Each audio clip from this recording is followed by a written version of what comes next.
unfortunately. True, true, true. I'm totally not in a League of Legends game right now. Oh, Don't worry, got them multitasking. We are in Atlas's lab, a very fun map. The explosion will kill you 100% of the time, every time. Don't question that. Truth. But it is one of the more explosive maps. All right, and as we get into game one, we're going to see an Amy ban come out from Team Catface Uwu Emoji versus Team LST. We'll see what Team LST bans in just a second. Seems like Zentaro is coming out. Zentaro being probably one of the strongest picks coming out of this beta test so far, able to kind of provide a lot of core control and brawling damage, especially if he gets a few of those mobility spells that or mobility trainings that enhances space. Things like Super Surge and Twin Drives absolutely dominating the Zentaro training meta. And we'll see if Team LST can get any of those trainings coming in, though, which will require them to win the first few rounds. Notably, Lemur is a decently well-known Kai one trick. For those of you who are kind of new or unaware of like Omega Strikers high elo, the Lemur line was kind of a thing that was passed around as being the gate into high elo, with Lemur kind of being the gatekeeper between that, depending on what your rank was in comparison to him. So we'll see here if Team LST can hold up to the Lemur line's expectations here as we get into game one. Rune, Asher, Luna coming out from Team LST here in Yeah. Atlas's lab. It's a very interesting comp with the Luna, Asher, Rune. I mean, Rune is a very strong core controller, but I don't know if you'll have the damage. I mean, you're playing as a Kai forward, so you should be able to, like, not lose, because Kai doesn't do a lot forward, but we'll see. Yeah, and it looks like Team LST able to get a quick goalie gate early as... Oh man, what is the goalie's name on Team LST? I didn't see, but he was able to put an impressive defense for a little bit, unfortunately losing an early goalie gate as well, as core control is going back and forth right now. Lemur trying to get a little pick, manages to get it with Barrage. Goalie gates come open. Single goalie is up. Lemur is trying to go for a goal, but this Banish plays a lot of time. They still can't get it forward. Asher needs to get this goal barrier on this attack. Can't get it. We'll see. Scoring attempt misses from Team Cat Emoji Uwu as Luna uses the eject button to get a little bit of tempo. Unfortunately, not going to do much with it yet. Dubu with a pretty close save here as the Luna rocket comes down, does nothing, or Bomba comes down. Lemur misses a scoring attempt as the final goal gate comes down. Both gates now open. Tempo on the side of Team LST as they go for an attack, and Luna manages to set it in with a very classic Luna eject button strike war win, sending it in. Pretty much a staple. And Luna even had core flip there, so there's a lot of opportunities that was a goal. A very nice goal from LST. Definitely, definitely. And I think Gravity mentioned this a lot in yesterday's tournament, but the teams that could utilize core flip effectively are the teams that are going to go ahead, especially in the early rounds where we're not facing yet kind of the veteran production testers who have kind of, as close as we can say, mastered the core flip so far. As both teams lose one early goalie gate, we're going to see an attempt from Lemur as the Atlas Center gets bopped. I don't know what to call that. I think the same discussion was had yesterday. I'm not sure. I think it's officially a gravity well. The gravity well. Okay, I'll keep that in mind. Okay, so the gravity well coming up soon as the second goal barrier goes down for Team LST. Clear comes out from Dubu. Gravity well explodes yet again. Lemur forced... Oh, sorry. They have full core flips, but they just can't find a good angle. Kills the rune again. This rune is dying a little too much to actually be effective, but yeah, and the core flip comes out and they get a goal. Nice. Very clean, very simple. Kill into core flip goal conversion. That's the type of stuff we like to see. Gravity well comes up again in the new round, and we'll see if Team LST is able to bring back some tempo. Luna making some nice saves against the Julie, manages to get a kill in return. We'll see if the core can go down the field. As Luna gets it done herself with the eject button, Rune Pillar unfortunately making them lose tempo.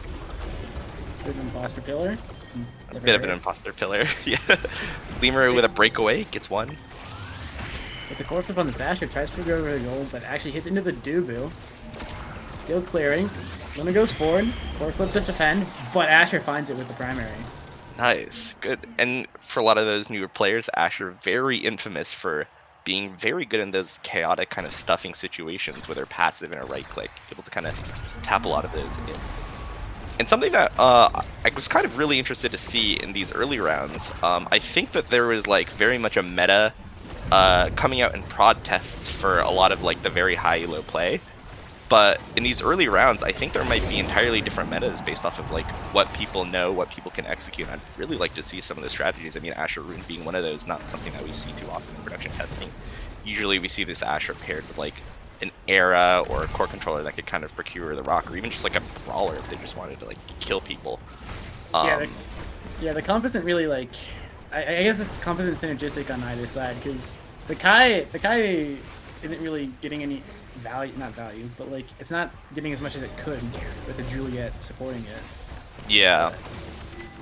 And I'd say like definitely of like all the midfielders, I feel like Kai is definitely a more selfish one. He's one that wants to make kind of those dribbling plays and barrage stuffs himself. And Julie is not really someone that you want to pair with that Ooh, as the that's goal goes in. unfortunate. Yeah, That a is bit of an very. even angle.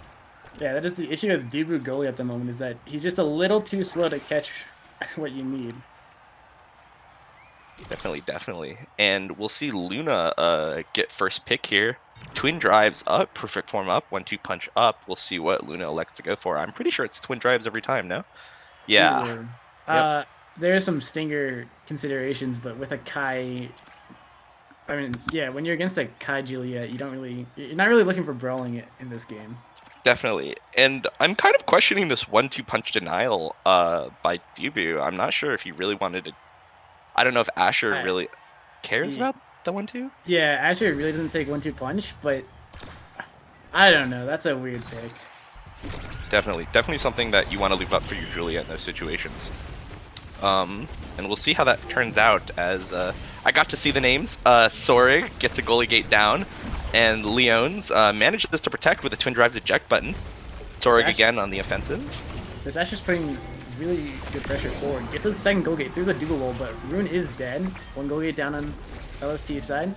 They're looking for Luna can't make the play. Oh, the goal barrier does go down. They're now very undefended. Julie with a dash punch finds it. Not as clean as it should have been, but it was still a very good goal. Yep, definitely, definitely. And yeah, as you mentioned before, the Rune kind of dying to the Juliet off on the side is definitely costing Team LST a little bit. Especially when there's kind of no one around to pass the Asher and set her up, even though she was able to do a bit of work herself. Leon's with a clear. Julie banished, canceling the R. Good play from Schweppes over here, as Dubu forced to blow a spacebar, but doesn't save the goalie barrier anyways. LST 2 barriers up to none, as Lemur sneaks 2 through with a good Giga Blast. However, LST on the offensive. Core flip coming out from Leon's. He doesn't use it. Tempo's lost. Swing. Back. Dubu uses the core flip. Oh! Close, but no cigar. As Asher manages to get it in with a good pass coming in from Schweppes. Decent passing play into the Asher stuff. Very, very nice. And Lemur staggered there. Not much he could do as he threatens to kind of die himself if he stands in front of it. Well, another good forward play. Forces out core flip, but does get a goal barrier. Is halved. Oh, nice second goal barrier. They're looking for the goal now. Does get banished. It does delay a bit. Looking for a pass to the Asher. Trying to shove it forward. Isn't able to hit the primary. The goal attempt. Can't find it though. And it goes back to this Asher. Actually, no. Luna manages to blow R and not getting much for it though. Sorg trying to get it. Oh, a nice bounce off of the gravity well. Manages to sneak in one. Both goal barriers go down. Pillar keeps the tempo up, but Schweppes currently is broken right now, so he's limited in what he could do as he almost goes down to the Giga Blast. Julie almost finishing off. He manages to get it, and now both of them are in the offensive, but Luna manages to clear right past them. These kills on Rune are devastating. Definitely. Ooh, good save from Leon. Oh, but the gravity well brings it back, but goes on the offensive. Dubu Pillar hits Luna square in the face, blocking all that tempo, but Asher in front of the net, and Duke with the Mr. Turtle Boy unable to clear it against it. Especially good positioning from Sori, kind of standing right in front of the Dubu, where Asher's passive could get the most work as it gets him a nice point. And now we're on, what is the term? Set point? Set point? Game? Yeah. Set point? Yeah, Set alright. point. Goalie gate goes down. Yeah, they get a quick goal barrier, and they're trying to convert into the second, but Asher is very good on defense as well as offense, but the rune dies again. It's definitely costing him a lot of tempo. Leones manages to save again. Good strike timing. However, the spacebar or the Luna dash goes wide, unfortunately giving up the goal barrier. But there it is. The Kai squishiness coming out, going down to a Luna ulti. One goal gate down for Cat Emoji Uwu. Dubu manages to get a clean save against the Asher. Good space hitting Core and Asher, but Asher's still in possession. Spacebar misses, not able to get it. Oh, and a Giga Blast!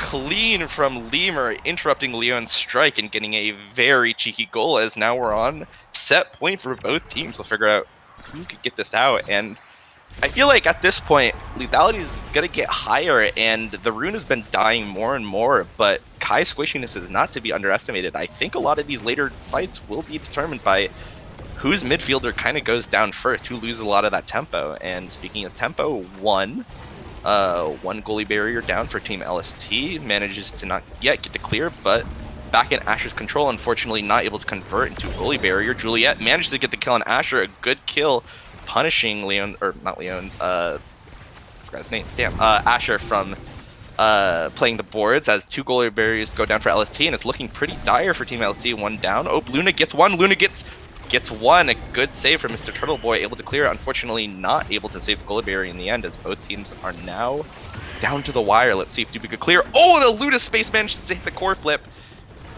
keeping pressure up, and it goes back in, twin drives Luna. Amazing. These sets are really close, but the Luna goal pressure is making the difference. Absolutely, and the twin drives eject button basically means that this Luna is able to play as like kind of a third forward, right? And as much as Dubu can set up those walls with his ulti and his spacebar against the Asher, it's just not going to be enough, especially because with Julie Kai, Julie is a really hard time rotating, and I'm not sure if Julie went magnetized souls, but if she didn't, then she definitely is really unable to rotate for those. And it gets LST set 2. Now on to potentially the final set of the game. Well, and I believe... Sorry. They might have won the set, but I think Cafe's got better trainings here. Even with the Unstoppable. Oh yeah, definitely. Coming in big. Especially, oh, maybe... Ooh, the damage reduction actually potentially saving him right there and then. Unfortunately, right now he is cracked, though, as the gravity well blows up. Ooh, Schweppes with a good strike, able to get good goalie barriers. Rune not able to finish it off. Oh, and a pillar keeps it up, unfortunately not able to convert into a goal as Team LST fumbles the second goal barrier. Now both goalie gates up, but Kai is dead, and yeah, with that pressure, Asher is able to stuff it in. And yeah, that was kind of what we predicted earlier, the death of the midfielder.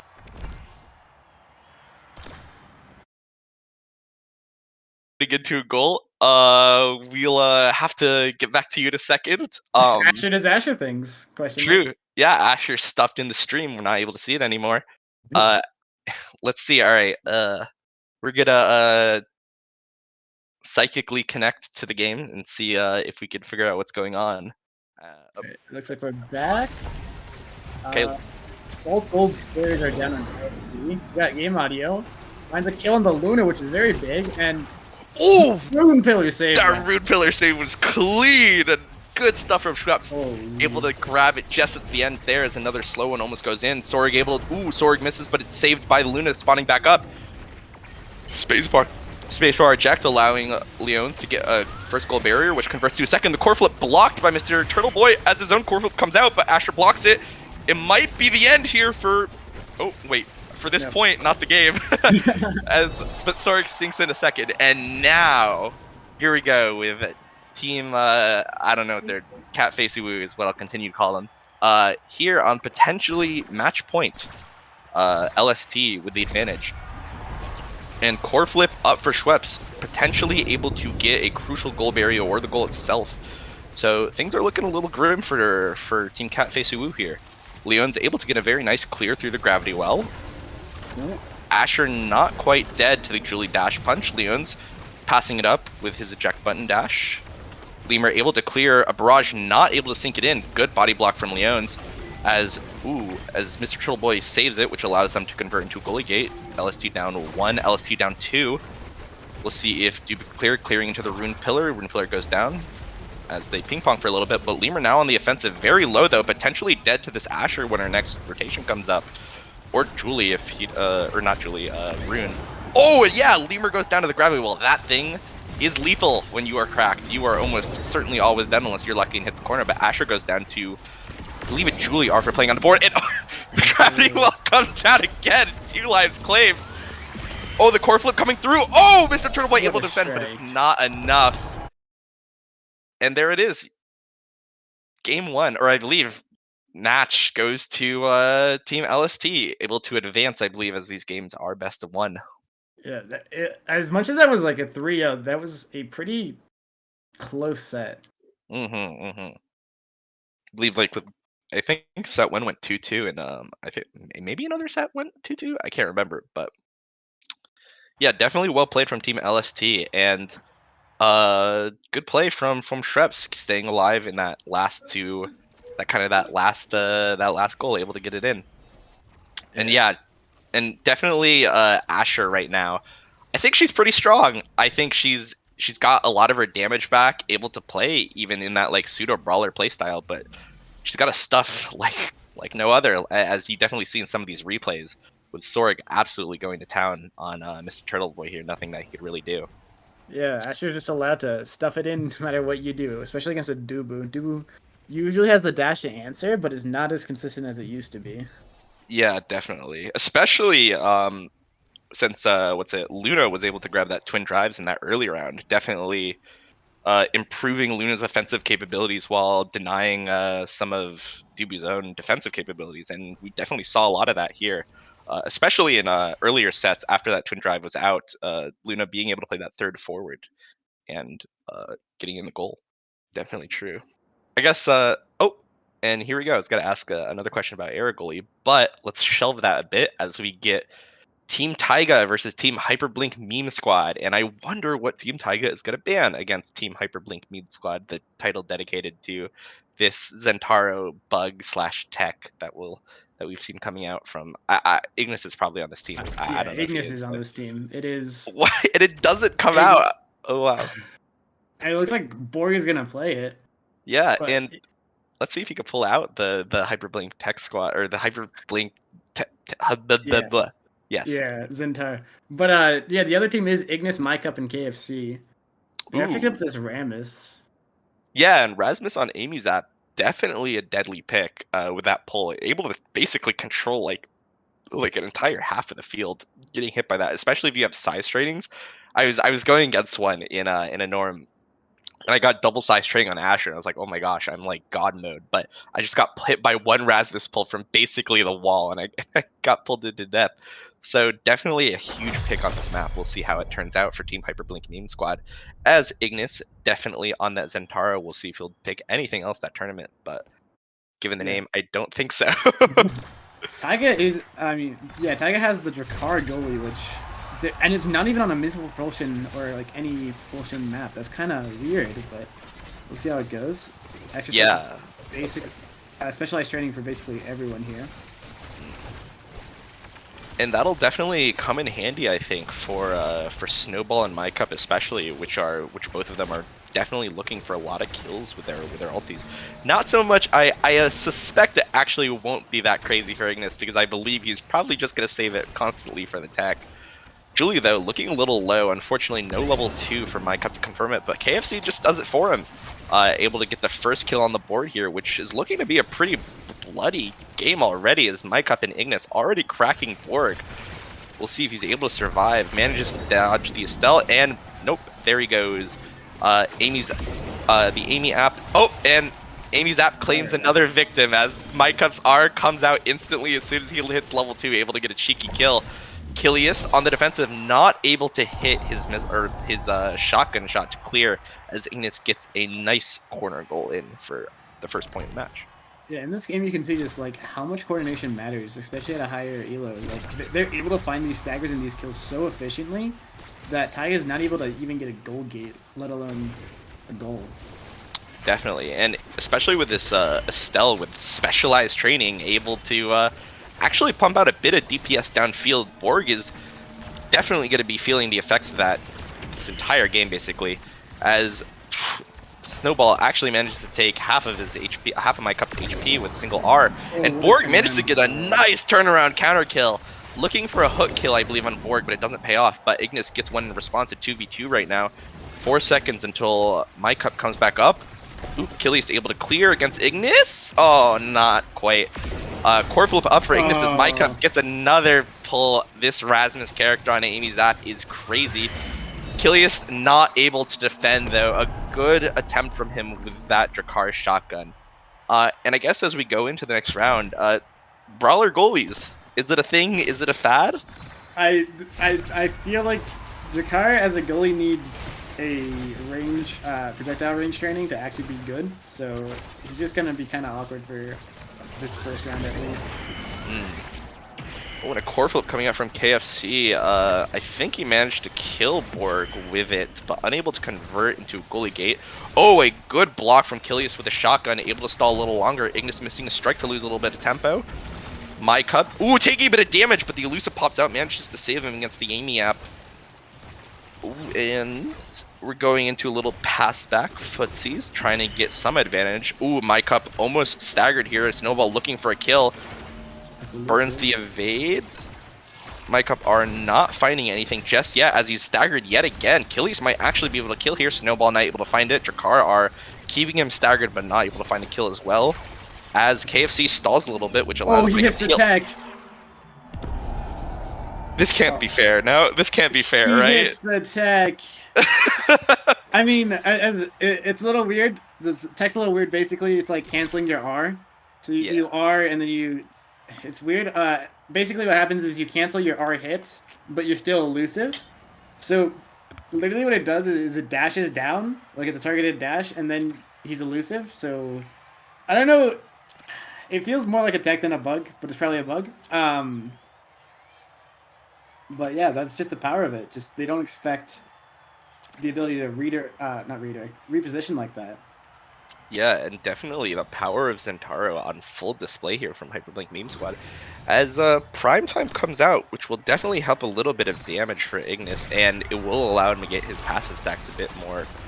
Quick Strikes coming out from Kilius. I don't know if that'll be good, but that will make his defense a little bit more powerful. So we see some of that already with the shotguns coming out. Borg not able to get a cheesy kill on Ignis. Unfortunately, the Zentaro primary actually not that much knockback against an unstarted target, but Ignis gets it. He's doing that Prime Time really well. Definitely. Mike up finds a kill on the goalie. It's nasty. I believe once if Amy Gap comes up, if you're against a really good Erasmus, that thing looks like it needs to draw a ban, because this character is crazy on this map, and you have to respect her or else you'll just get cheese killed over and over again. Borg looking cracked yet again. Ignis getting a kill. He has core flip. They're probably going to be able to convert here. Yep, and there it is. Oh, and they never expected to hit him right at him. It's weird. True. Kilius was throwing the R to stuff, but unfortunately the cast time is just not fast enough. And looking at my cup's build, he's got pummelers.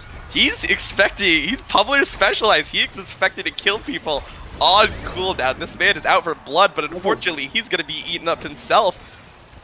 As my cup dies to a Julie Dash Punch, not respecting the knockback from unstaggered.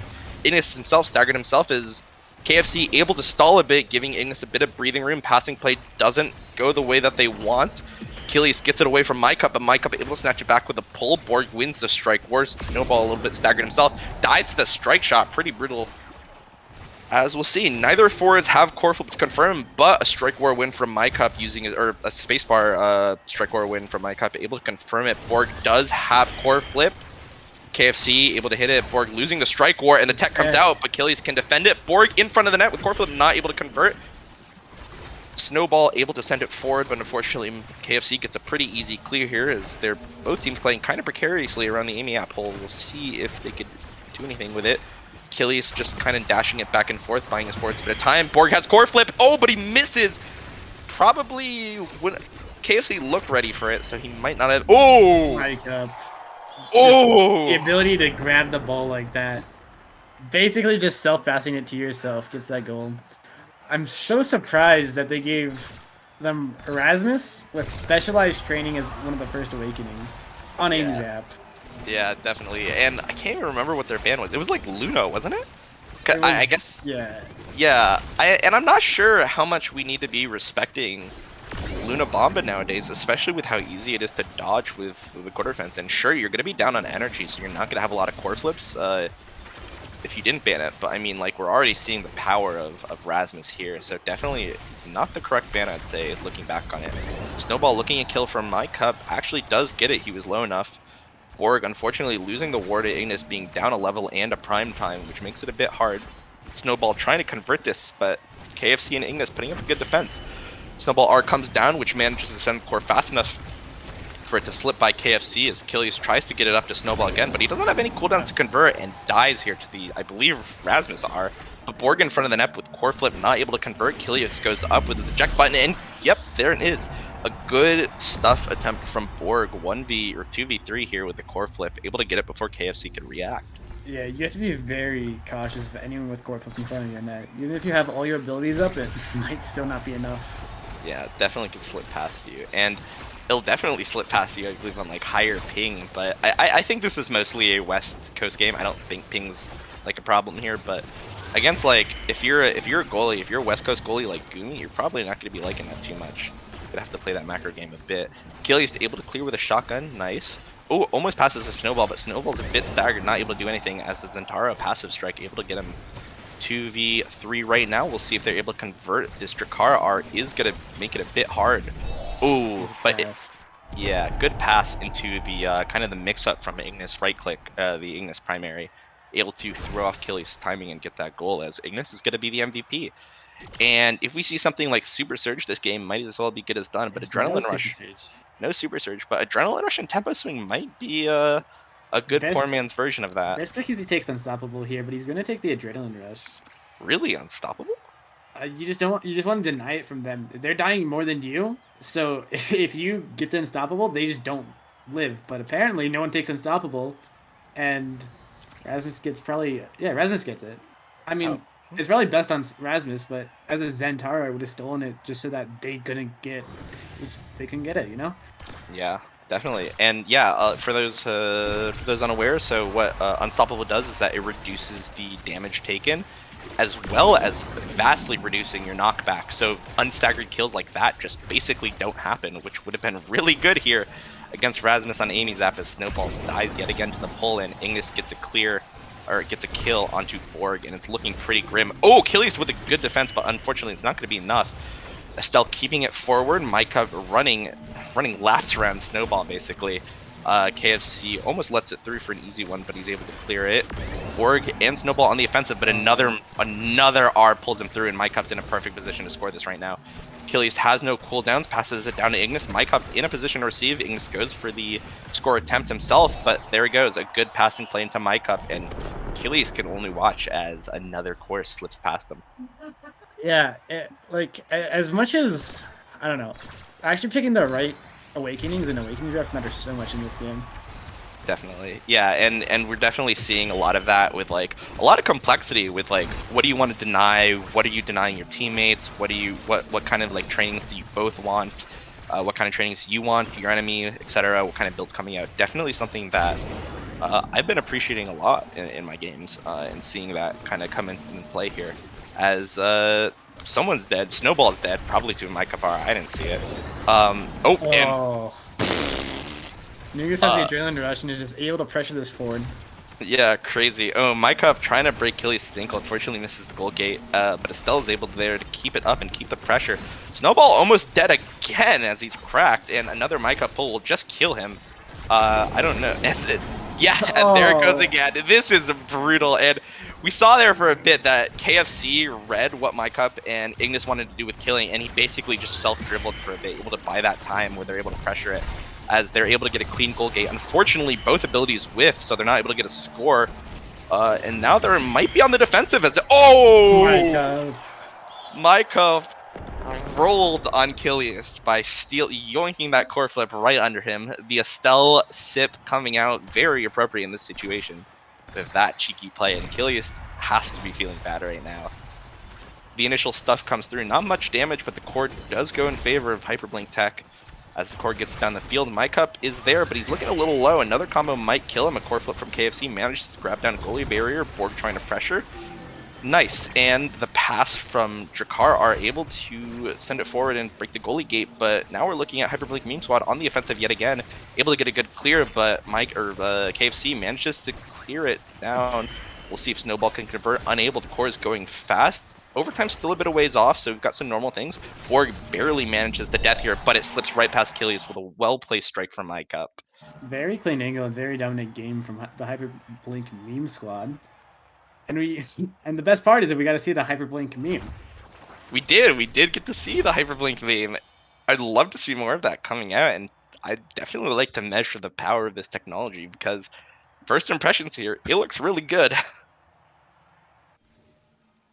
And yeah, MyCup was just able to find all those kills every single time, and with the adrenaline rush Ignis had, they was able to pressure the goal gate and eventually win. There was kind of no competition after the Unstoppable went down. Yeah, agreed, and definitely showing the power of selecting the right trainings and how impactful that could be. As we basically see in these replays, MyCup just getting kills over and over and over again, and absolutely styling on them with a specialized training, Rasmus ulti. And yeah, definitely a pick to look out for here on Amy's app. MyCup demonstrating the power of the pick here in game in round 2. Yeah, and the Hyperblink Meme Squad will move forward. They are one of the earlier teams to win their round. Yep, and they actually will be going against Demons Are On next, which that'll be fun. It's very exciting to me because I am, as anyone in the production group knows, very West Coast, and it's been a little bit of a nightmare for me the last few tests. I had a recurring bug where I would ult on Dubu, and my ult would cast and then uncast, which is, to be clear, 100% my fault for trying to play an East Coast test from San Francisco. But I would be very interested to see what EU players are doing. Yeah. Have you considered moving out east to make sure you have the proper ping? You know, just 4 Omega Strikers seems worth it. But I do, have work opportunities here, and I just like leaving my work for Omega Strikers. It's a decision that takes time. I am making it, but it takes time. Yeah, I think give it 6 months, and we'll see TJ on the East Coast of the U.S. because Omega Strikers is that cool. Now, what do you make of the bans here, though? We have Zentara banned out on one side, Drek on the other, but that leaves a bunch of power picks from before production testing, right? The old version of the game is still in. Kai's in, Asher's in. Interestingly, we see X picked here pretty early, but yeah, what do you think about it? I think that playing Kai on 130 ping is a bold choice. And I'm excited to see it. So Kai, I assume this is going to be Kai goalie. Yes. And Kai goalie, I was playing a little bit of across the tests and earlier today, actually. And I think it's still really powerful because you can get the right trainings and operate really far downfield, as always have that additional pressure against goal. But that's now no longer a trainings choice. That's an awakenings choice. And you need to get the right RNG and perform well enough that you can pick up the trainings early in the pick order. It's a whole thing now. And of course, the other big thing we need to talk about here is the maps. Actually, they seem to matter a little bit more than they previously did because you have, it takes a while to unlock the goal with the safe zones on the top side. And well, that's the problem because already average ping here, they lose both. And now here's a bunch of pressure coming in. TJ. KO as well. Yeah, that's not a great. An open goal for Corey, top corner, can't get it through. Leo can't get it through either. And Nitron keeps it out. They'll have their player back in right now. Yeah, so of course, the other fun thing, the goal's open, that's great. But it only existed very briefly because luckily black holes, they can go away pretty quickly. But there's this fun thing in the middle of the map. It makes everything, it makes the puck go around, it makes the core circle. And if the core goes through that, TJ, life gets a little more complicated. Oh, good save. Keeps it out twice in a row, 3 times to the bottom, but not the 4th. Leo slams it through on a very good pass. That was really well played by Corey, just like staying in the bottom corner and keeping that passing play active. Sorry, black holes. Yeah, I get look, in my real life, I'm a space guy, so black holes make me excited. But the fun thing about that, if a core goes through that is, oh man, the shields are going down quickly. The core goes through it, and that happens, and he's gone. Goodbye. I believe that was Corey who just flew off the map. It doesn't stop Leo though. An incredible X player. And it's fun seeing X be a little bit more viable with the game being a little slower than it was in that open beta. It means X doesn't quite have to worry about as many problems as, hey, goals in. I think he had timing to hit that out. I think that is a room on fire Kai emoji play. That is the most important Kai emoji. Let's be real here. That's 130 ping, that is. Also, of course, you know, one of the best teams in the Americas playing on the blue side. But at least for now, as the Kai will give up the shield early on, actually both shields, good pressure coming in from the red side. Yeah, right up against the goal. I believe that's you already lose inside the goal. We'll be able to get it out. Corey and Leon through the bottom corner here. Don't quite reach the goal gate. Playfire keeping it free twice with the nice barrage to build the space. Good conscious pass down. Exactly, but now Leon, X in the corner, he's got a bit of an opportunity. One shield's already down, and whenever you're against the wall of the X, it's scary. And now Corey moves forward with that, and Leon pops his ult, goes forward here. The gate's open here, TJ. Yep, open gate, very low HP on that forward era. Still making a dribbling play happen. Nitron can't quite cut off the pass. Very forward play from Layfire, but it's rewarded. Now an open goal on both sides. Barrage. Oh, denied off the core flip. Great play by Dinfar. Kai against the top wall. You already lose inside the goal, down to Corey, also known as Taramina. Corey forward behind that and into the goal, behind the pack of paces. And I can't believe Leon there in the middle of it is slowly dragged in. I can't believe he didn't get knocked out. Yeah, that was really well played. I'm really fascinated on this map. We were talking a little bit about the black hole. I'm really fascinated to see more of goalie players like arcing things around the black hole. In my personal play, it's been really fun to be able to pass like at a right angle around the map. Changes how you want to position as a midfielder. Yeah, and actually that's true of, I know I talked about it a little bit as we got into the first game, but in general, there's more than just walls on the maps now. There are black holes and speed zones and all these other things that make life, well, it makes it far more interesting to interact with. 1-0 now to Team Light, our North American representatives. I hear the only American team in this tournament is what I'm hearing. As the goal gates are now open and Leo is trying to force this one through. It's just Layfire left on the field. Finally a respawn from Dinfar, but Leo is already in position. And it's 1-0. Light one set up and leading in the second. Exactly. The problem is here again, as good as average ping has been playing, I mean, we've seen some good moves. The ping they're playing on is just making this really hard, as now we're going to see both shields go down. No. Just happens sometimes. It's bouncing, and the worst thing to be dealing with when you're already on high ping is X, because you can't iframe properly with the elusive. Man, it gets really, really rough. And now, well, that's a free goal. Leon, Layfire's just not in the right spot. No, he had too much to cover. If he was in the top side, he guessed wrong, essentially, is the way it went. He was in the top side against the initial aggression, and Leo just places it perfectly. Very well played by Leon, checkmated, essentially. They really did. And again, that really accentuates what we've been talking about for a while, that this game is slower than it previously was. The cooldowns are slower. You can't cover as much of the map, as the era already gets knocked out here. And there you go, knockout as well. One shield's going to go down, second one, and this should be pretty easy, but the gate's a little slow to open. And it doesn't matter because they're all gone. And, oh, 2 sets up. He's still a monster, Theo. I don't know how long it's been since I last cast him. I guess since Countdown. I think he played in Countdown. But Leo's still just standing inside the goal. Now he's got more things to do inside the goal on X. Multiple KOs and both goal gates down, and now only one set away for Light from closing this down very quickly indeed.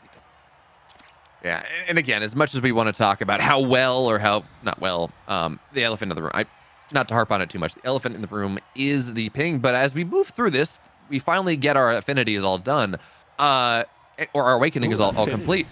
You're right, affinity. That's not anything. Carousel is what I want to call it, but I think that's my teamfight tactics playing. Well, you know, there was an ice cream place growing up that was also called the Carousel that I loved in the summer, so it works out. Beowulf lore. There we go. I try to get to the top corner. Kai will get the clear. It's back in against the goal gates, and finally you already loses a pillar. It'll be Corey in the midfield, very low as Dinfar tries to press forward. You can see Layfire has a little bit of levels on him, and he tries to make a play down the field using that high speed. Has goal gates to play with, but not anymore. Both these KO'd players off the board means that Leo can just clear it down. Ooh, oh, there we go. The core flip shot. What do you do? You're a Kai. I guess if you're on 5 ping, you can perfectly ult that. You can perfectly Giga Blast that. You got barrage on cooldown. You can build a wall, but yeah, it becomes really complicated otherwise.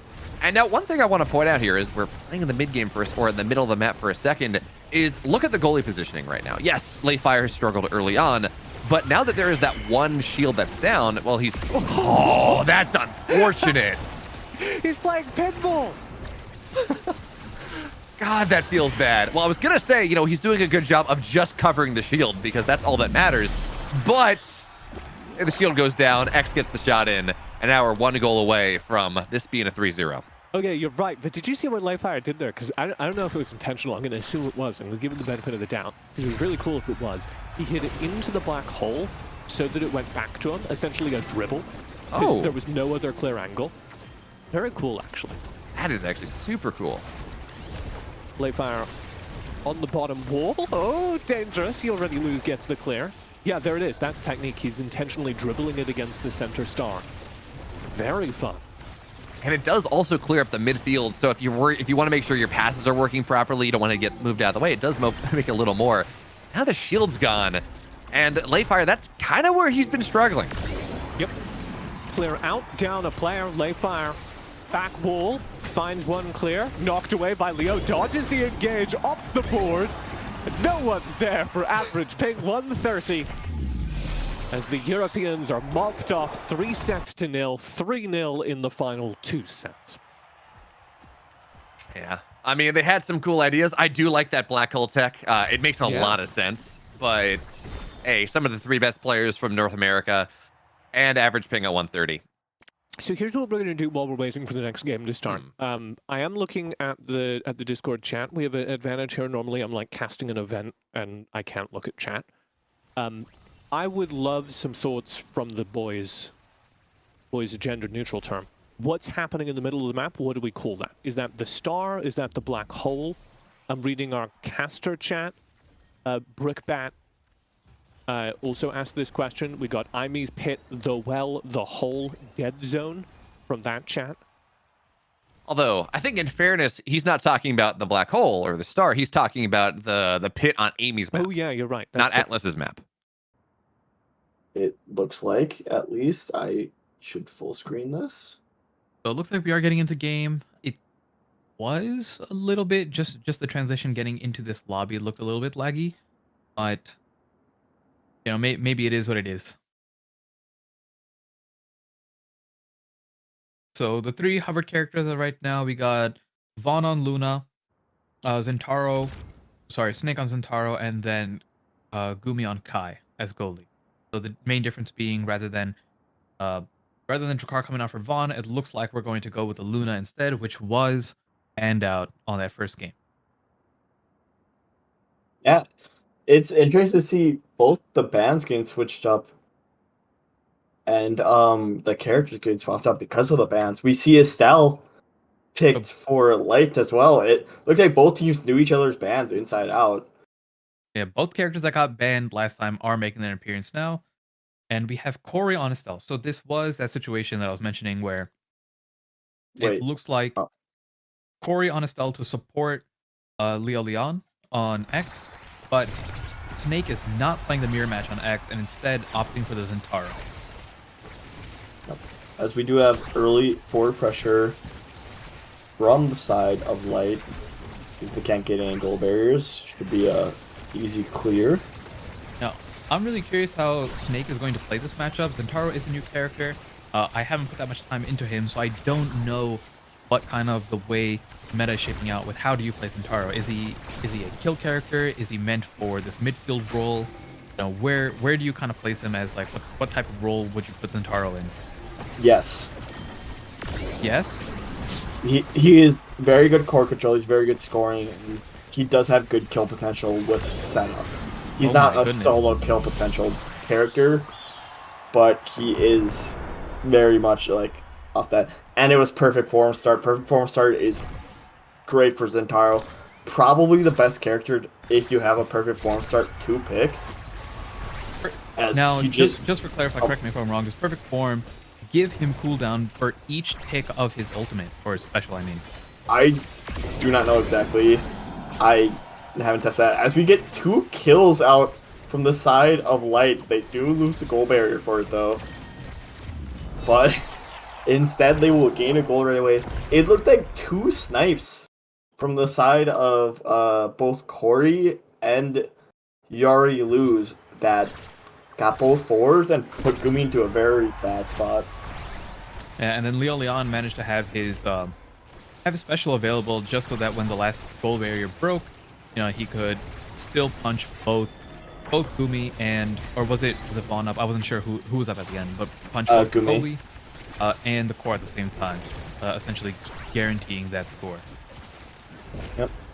We do have another goal barrier being broke by the side of Duin's Raw. They've done a really good job of breaking these goal barriers without having to get a kill.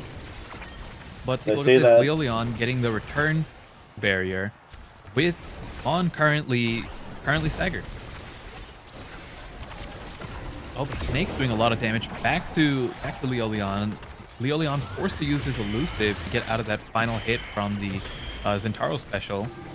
But it's just Zentaro playing as goalie right now as Gumi walked up a little too far. And look at all the pressure that they're putting on the side of, like, Light putting on the sides of Demon Raw. Yeah, but they do miss that core flip pass. Couldn't get the goal, and we do get an unfortunate Kaz from Leo Leon. They do have pressure. They do get a kill on the Zentaro. Zentaro has one of the lowest base stagger totals of any character. It is very much easier to kill through stagger. And while they were man up, very light. Nice coordination. I really like you already lose walking up on Kai, trying to make this into, or pressing the man advantage. You have that goal barrier up, and on this patch especially, you don't have to be as cautious of passing the yeesh line. You know, you're not going to get scored on it yourself if you have those goal barriers up, which makes playing as a goalie way more, I guess, interactive, right? You get to have much more of a presence as a goalie this time, and that's what I want to be seeing. You know, which goalies are stepping up, trying to exert their pressure on the enemy team. How are they using their core flips? Are they just saving it for defense? Are they walking up, trying to force barriers to pop, or trying to score themselves?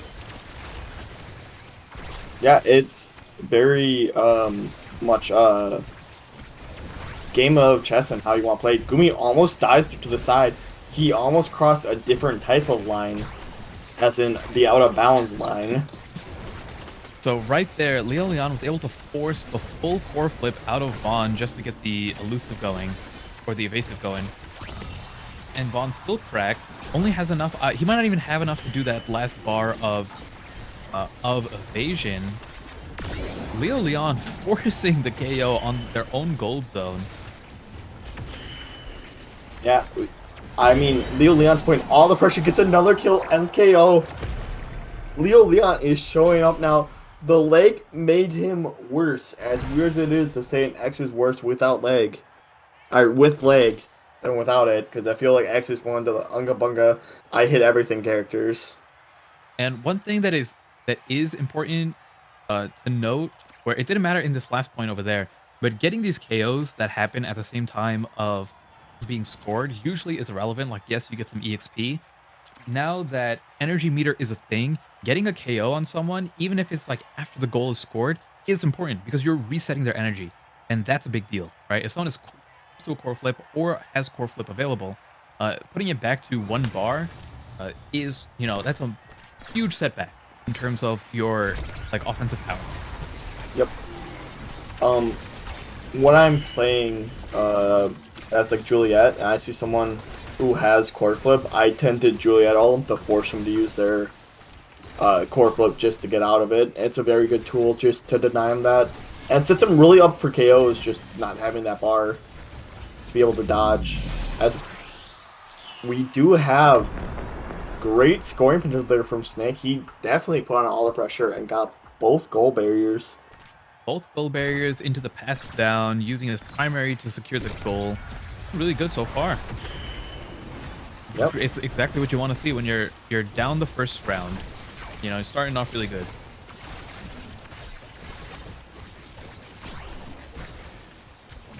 But Snake is low here. He just got hit by Corey. Oh my god, the Giga Blast sending almost from midfield out of the entire area.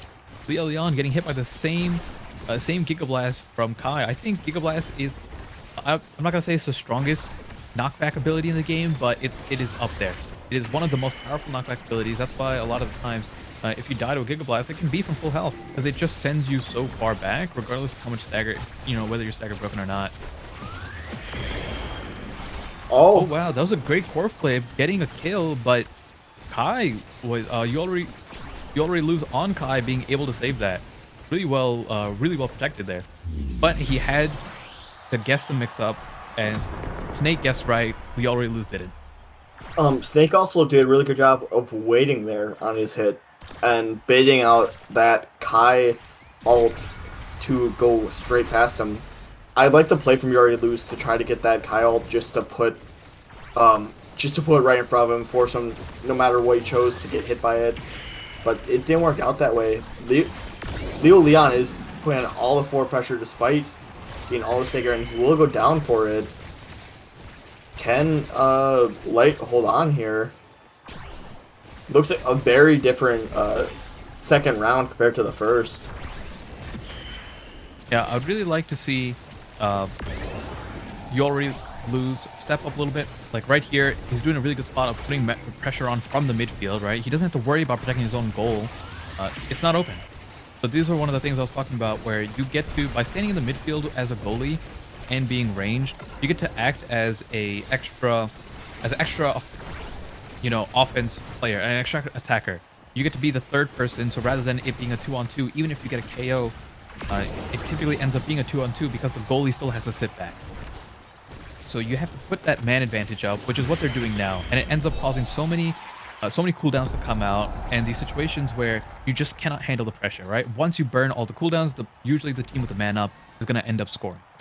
Yeah, Gumi, their main goalie, just getting bullied by Leo Leon there. He was not able to really position himself to, first off, defend his goal. It forced Vaughn back, and that just kind of shows how good staggering an opponent is, especially the goalie. You can stagger a goalie, you have a big advantage because the team has to play back in order to cover for their goalie. As Gumi's just going to get ulted here, he has to run away. Run away from his own goal. It's Vaughn holding it down. One thing that I'd really like to see is, as of right now, the side of Demon's Raw is really low on stagger. Regardless of the outcome of this specific round, I really would like them to pick up either some stagger awakenings, or if tempo swing magically makes it through. I'm not sure if it got picked up. Tempo swing has already been chosen, and I know for a fact Snake did take Spark of Resilience, so he does have increased stagger. But yeah, Corey with tempo swing. Yep, and Stinger. He has a lot of damage.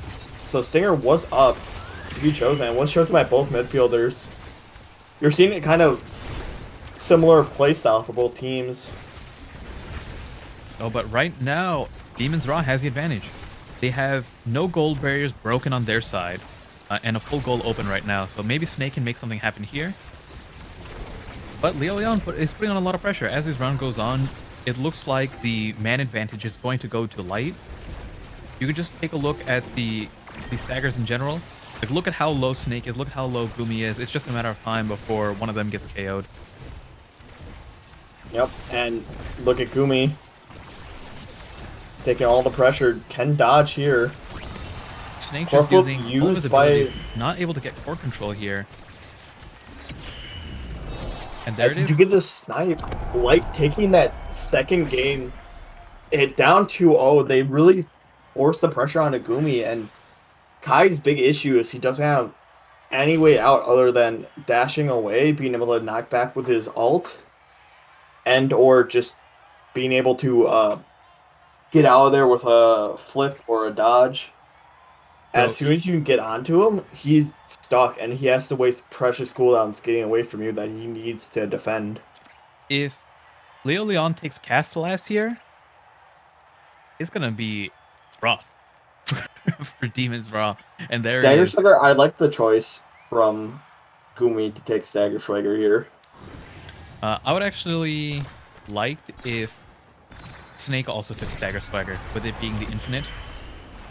I think living is going to do you more good than having slightly more distance on your dash.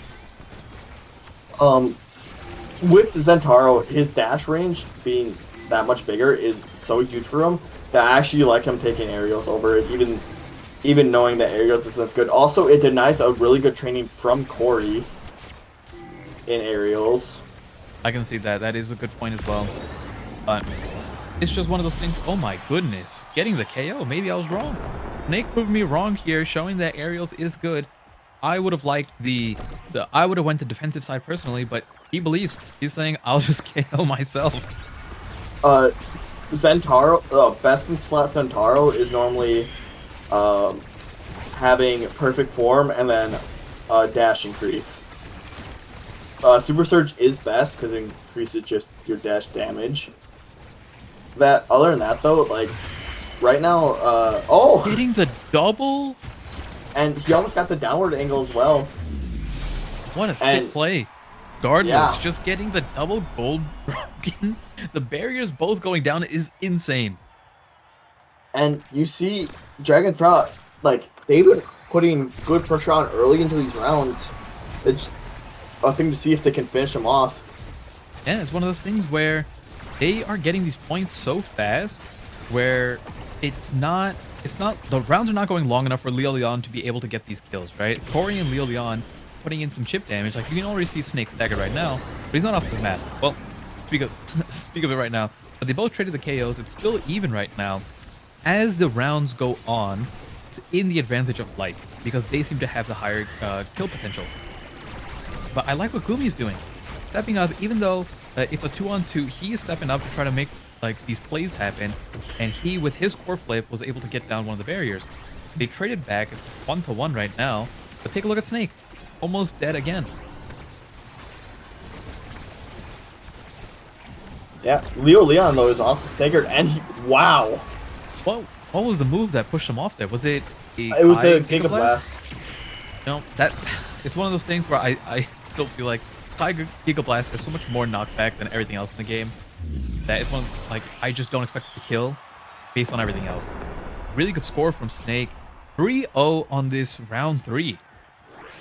It's gonna matter a lot. They're gonna have priority in the selection now. Now, what do you recommend be taken? Do you think, because like I'm just looking at Zentaro at the moment. Do you think like Twin Drive would be better, or one of the secondary like boosts in the sense of like Twin another Drive could be Super Surge good, that but kinda I would. boosts? He took super. I'm not a big fan of Super Surge there. I think you want to take the build different away from the other X. To be honest, I think you're good with what you have right now. Build different's not going to hurt you at all, and denying the X from a size training. I feel like Build is- Different sounds really good on Zentaro, right? He has these really skinny hitboxes. Widening those even slightly should make a difference. Yeah. Oh, I guess bigger hitbox means get hit by more stuff. And Gumi shows that with the kill on Leo Leon there. Good Kai Barrage snipe. And really the pressure like him walking forward. up, adding pressure, and that's like a perfect example of a 3v2 right there with Gumi assisting. The early kill on Leo Leon was huge. It seems like a more like late level, like towards the later levels of this of the rounds. It seems like Demon Zada's comp just scales better.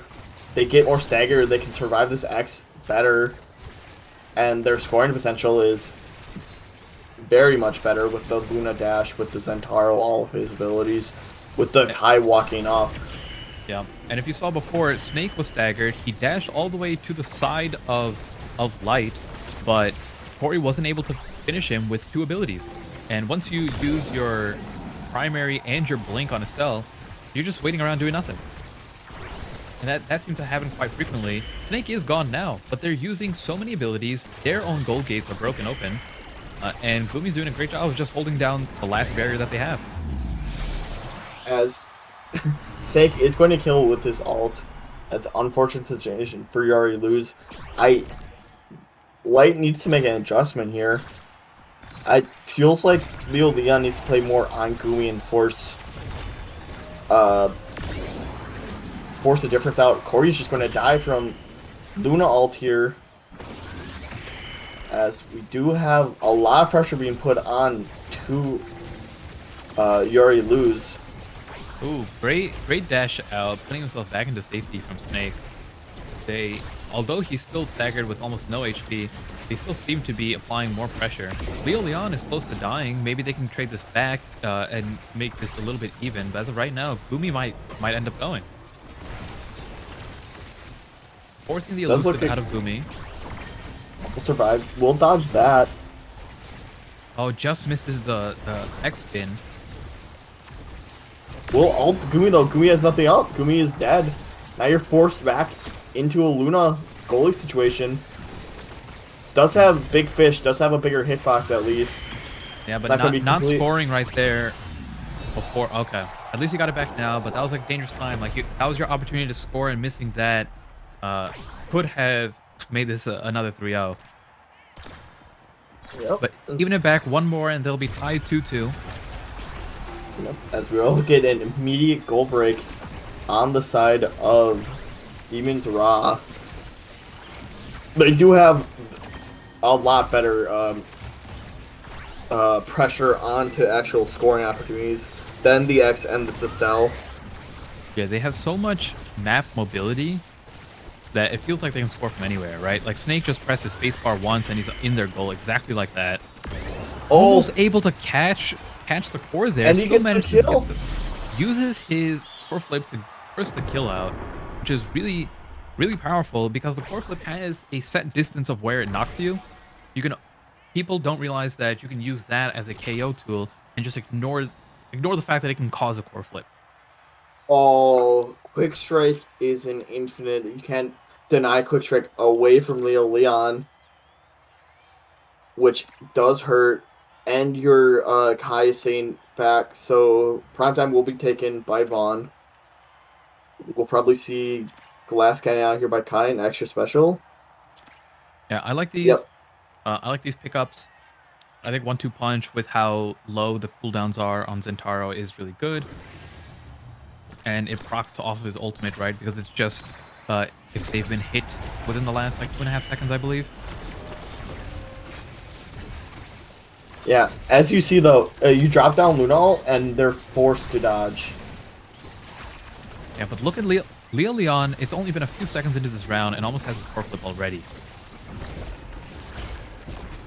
That's the power of Quick Strike, plus hitting the core, plus hitting anyone, generating so much energy. And he has his core flip. He was trying to use it there to KO Vaughn, and while the core flip didn't KO, his ultimate was enough. Yeah, and look at all the pressure he's providing now. Quick Strike's being infinite there really does hurt Demon's Raw. You get the advantage, and then X gets his best in-slot training. One of the things I would like to see more people do is actually denying trainings away from a character, like denying Quick Strikes, denying Perfect Form, like denying 1-2 punch. Yep. It's a very strong tactic to use. It's unfortunate they couldn't use it here. They are still getting pressure on the goal barriers. I think that was a Giga Blast that that knocked them out there. Zendaro's flown away. But it's one of those things where just give X a couple more seconds and people will start dying. Yep. Oh, we do have a trade though. Both And this golds could- are up, but it looks like Light has the advantage here right now. The advantage is actually Demon's Wrath. Oh, They do 3 get a on kill 1 here. now. 3 on 2.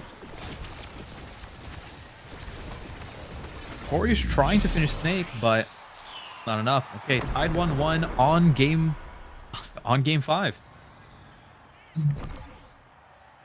I mean, being able to turn that pressure on, Vaughn played that set really played that point very well. We do have the dodge coming out from Snake, and he will still die off of it. You just see how much more pressure that this X is putting on. But Vaughn says, I don't need your pressure. Your pressure means nothing to me. A little And bit dangerous we'll here. get- They have the man up, but Vaughn has core flip here while no one else doesn't. Oh my goodness. Use the core flip. Make sure he secures the KO. Goal gates are open. They have the man up. Are they able to secure it? Snake yeeting himself into Africa over there, but it's Vaughn with the clutch. Was that Gumi? Either way, that was a great point. So It's 2-1. Game It point was a now little for fast. Demon's Wrath. I don't know if it's those weird interactions where you're like in mid travel, I think, but you're considered to be like at the end. Like you're sitting at the corner pixel of the map, so anything that touches you will kill you. And I think he got clipped by X-Spin. We can watch it back later, but those situations do happen when you're playing like Yep. Amy or Zentaro, and you go too far to the edge of the map. Like doing anything will kill you. There was one game I was playing where I was a rune goalie against a rune goalie as Zentaro, and I kept on dashing to dying because I dashed into his pillar. Yep. But as I say 2-2 that, right now, Leo final Leon point of the game. gets 2 kills there, and that we go to game point. Whoever wins this does and win the first set, and that's very huge in terms of what you got. Like perfect forms in Taro, it's gonna be great. It's something you might not see every time. It's You know, this is a game that demonstrates just like how powerful these characters can get, right? Like Leo Leon and Zentaro, or Snake on Zentaro, have essentially ideal scenarios here for both of them. So you have one person on each side getting these perfect perfect awakenings, and you can see how the games play out, the power level. Oh, what a great core flip, guaranteeing as the last goal gates go down, Leo Leon core flipping to stall it out right in front of Gumi's face. He can't do anything about it, and that is it. that is game 1 done. Are we doing best of 3 with this? I'm pretty sure it was best of 3. Can we get a confirmation? It is in fact best of 3. Best of 3? We're still Yep. going again. Yeah. Gumi getting caught there on the end really did really hurt right at the end. It definitely felt like an issue that could have been solved. Gumi was just too far on the side, got caught out. Leon still all of his ult for Zentaro and killing that. Bond did his best to score that right at the end. There's not much else you can do. And there's just so much damage out here that at this point in the game, it's everyone's level 10. Everyone has max quantity of awakenings. It's at the point where every character is at the strongest that they can be. So KOs are happening. Yep. And it was like every few seconds someone else is dying. And this game was no longer, it was like almost never a 3v3. And here we have the last play. I mean, what a round actually. It was very interesting to see. I like having people see these rounds because this is what I think highest level of Mega Strikers is right now, and I think it's a very fun game to watch at its highest level because you get the teams working together, forcing people out, forcing damage out, forcing like the X not to be able to play the game, forcing Kai not to be able to do what y'all want to do. Overall, it's just a will really say, great though, game. I think one of the biggest factors in this last series was that round 4. of X, not or whatever round I don't know if we got a second to last round or last round of the quick strikes being infinite. Yep. I think that is such a big deal because that round it was Vaughn on Luna for first pick, and I can promise you if quick strikes was available, not as infinite, it would have been taken away, and like Leo Leon would not have had that. Yeah, no, I do agree with you on that. Quick strikes being R5 infinite is the defining moment of that series.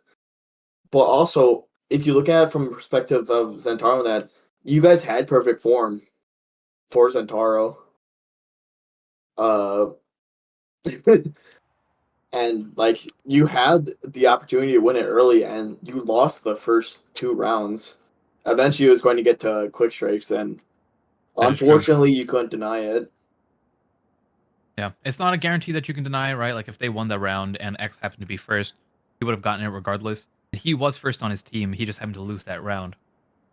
But it looks like they had plenty of X. That's not coming out anymore. Zentaro, so the main bruisers, or I should say X and the main damage dealer going off from Zentaro. We got Snake hovering Asher right now. Vaughn on Era. Interesting. I would prefer, I think it's fine to go Asher Kai, but I don't know if the Era is the best pick. Actually, you know what?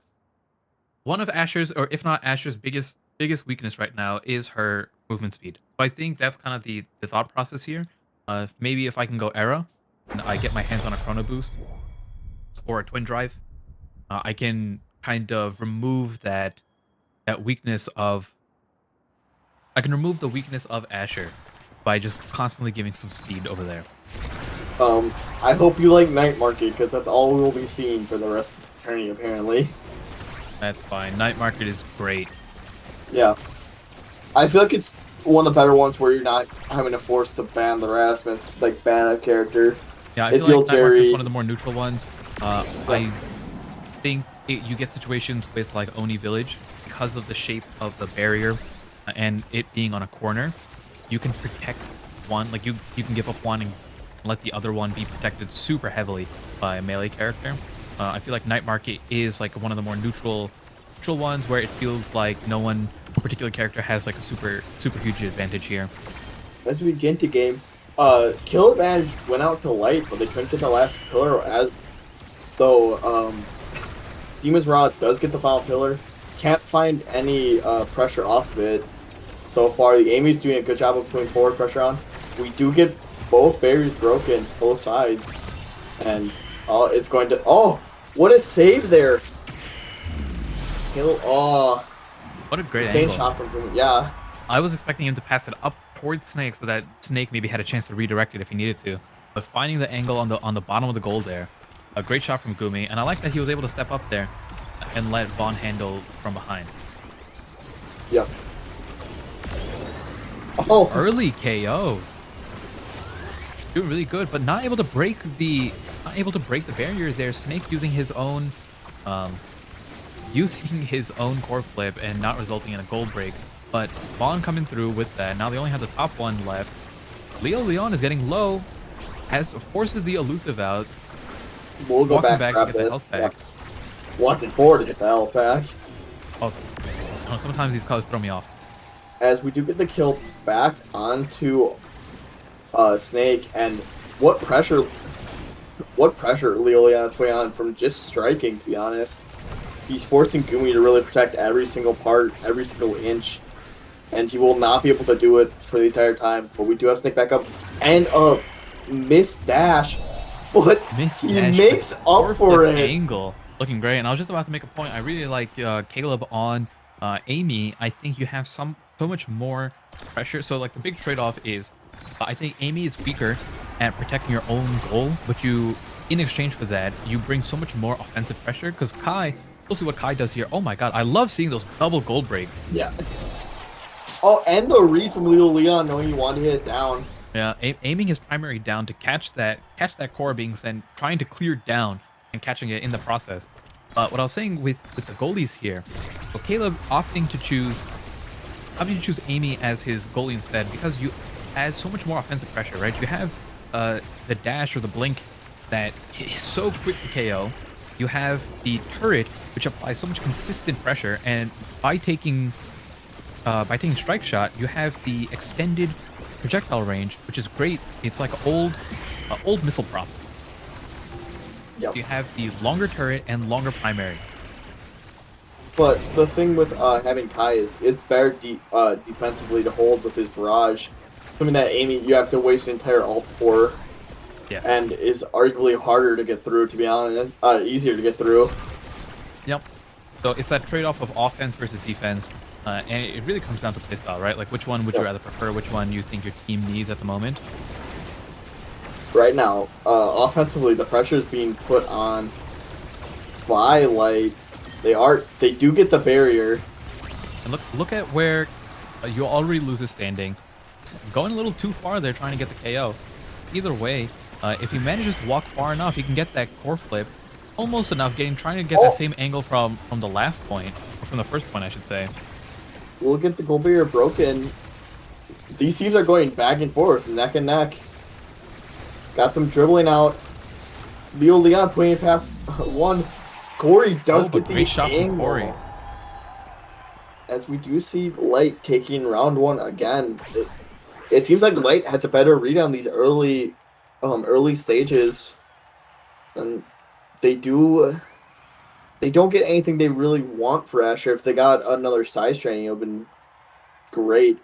We'll see tempo swing. Good choice. I think Peak Performance is going to be the second choice here. And then, yeah, Monumentalist. Bulk Up. I guess Bulk Up does make sense. Going Deadeye. I really like the Deadeye pick here. Specialized Training for Kai should be the pick. Yeah, Peak Performance. Yeah, I think overall, both teams chose like around probably what best trainings are at the time for all of them. The big win, in my opinion, is the Monumentalist from Corey. And who was it? Which Asher was the one who got tempo swing? That was Leo Leon. Yeah, I think that's huge. Although it didn't seem to matter there. That was great coordination. Snake putting it in on the bottom pocket. Mm-hmm. If you are Demon's Raw, you just gotta watch where the R tornado was coming out initially, and not play towards edges with it. Leo Leon Tornado from does Vaughn. almost Not enough die. to get the goal barrier, but look at the amount of damage it did to Leo Leon. He brought it back up with healing. So much healing coming out. Oh, good save there from Caleb, but we still get the goal barrier pressure and broke. Wrong Snake. It's I a very. I don't think Leo Leon is ever going to die from stagger, and it'll just be from misposition at this point. Yep. I think Tempo Swing is so powerful, essentially securing your unkillableness. We do have a lot of people on low stagger actually. Corey's playing a dangerous spot.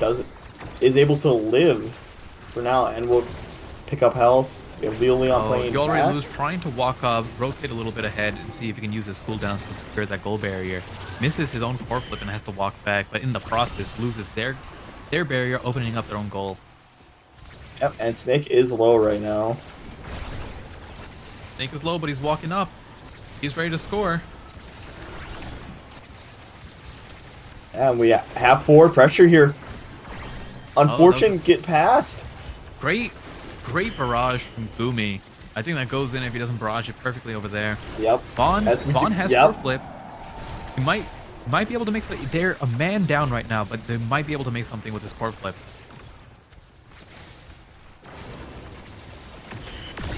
Oh no. Wasn't able to use it in time. Loses his life, loses the point. It looked like he got stuck there on the Asher ult, and Leo Leon just forcing all of the damage onto him. 100 to 0'd him. I mean, oh my goodness. Early start, early KO. I don't know what was it that KO'd him there. Was it the Amy primary? yes, it was the glitch pop. Okay. As we Leo do Leon get with both. a double bowl break already. He was trying to stall there. It looked like he was dribbling a little bit to get his own core flip, which he does have now. Both teams here are playing really well. Like, they're making very optimal double core flip. Gets saved though. Really good defense from Gumi. I saw that coming. The Amy core flip to use it to pass it to Leon to reset it with his own and try to score from there. Oh my! Both goalies are providing some of the best saves right now. Do get Asher moment, Asher moment, Asher moment. As it just forces it through from midfield all the way to goal. Yep. If you ever get in those situations where it's one-on-one with you and the goalie as Asher, and Asher moment indeed. You do have a lot of damage on the snake, and one goal barrier broken. Two Goal barriers Leon broken. is a walking army right now with what he's doing, but they need to secure the points. They've been breaking the goals, or they've been opening up the goals early enough, but they haven't been able to capitalize off of it. And last 2 points, Demon Ra were able to just, with goal gates open, they were able to come back anyways. Oh my god, there it is, the perfect double gate broken. Snake right here trying to do a little funny maneuver of core flip plus the dash to instant send it over, but misses it because the core was behind him. Not enough distance on the primary to score there. Oh! Was that with the strike shot? Send it right Yeah. back? Oh my god, what great defense. Honestly, I actually like this strike shot play there because you cover more area than a normal strike. You Yep. have more time. Right, by shotting there, you give yourself time to strike again anyways.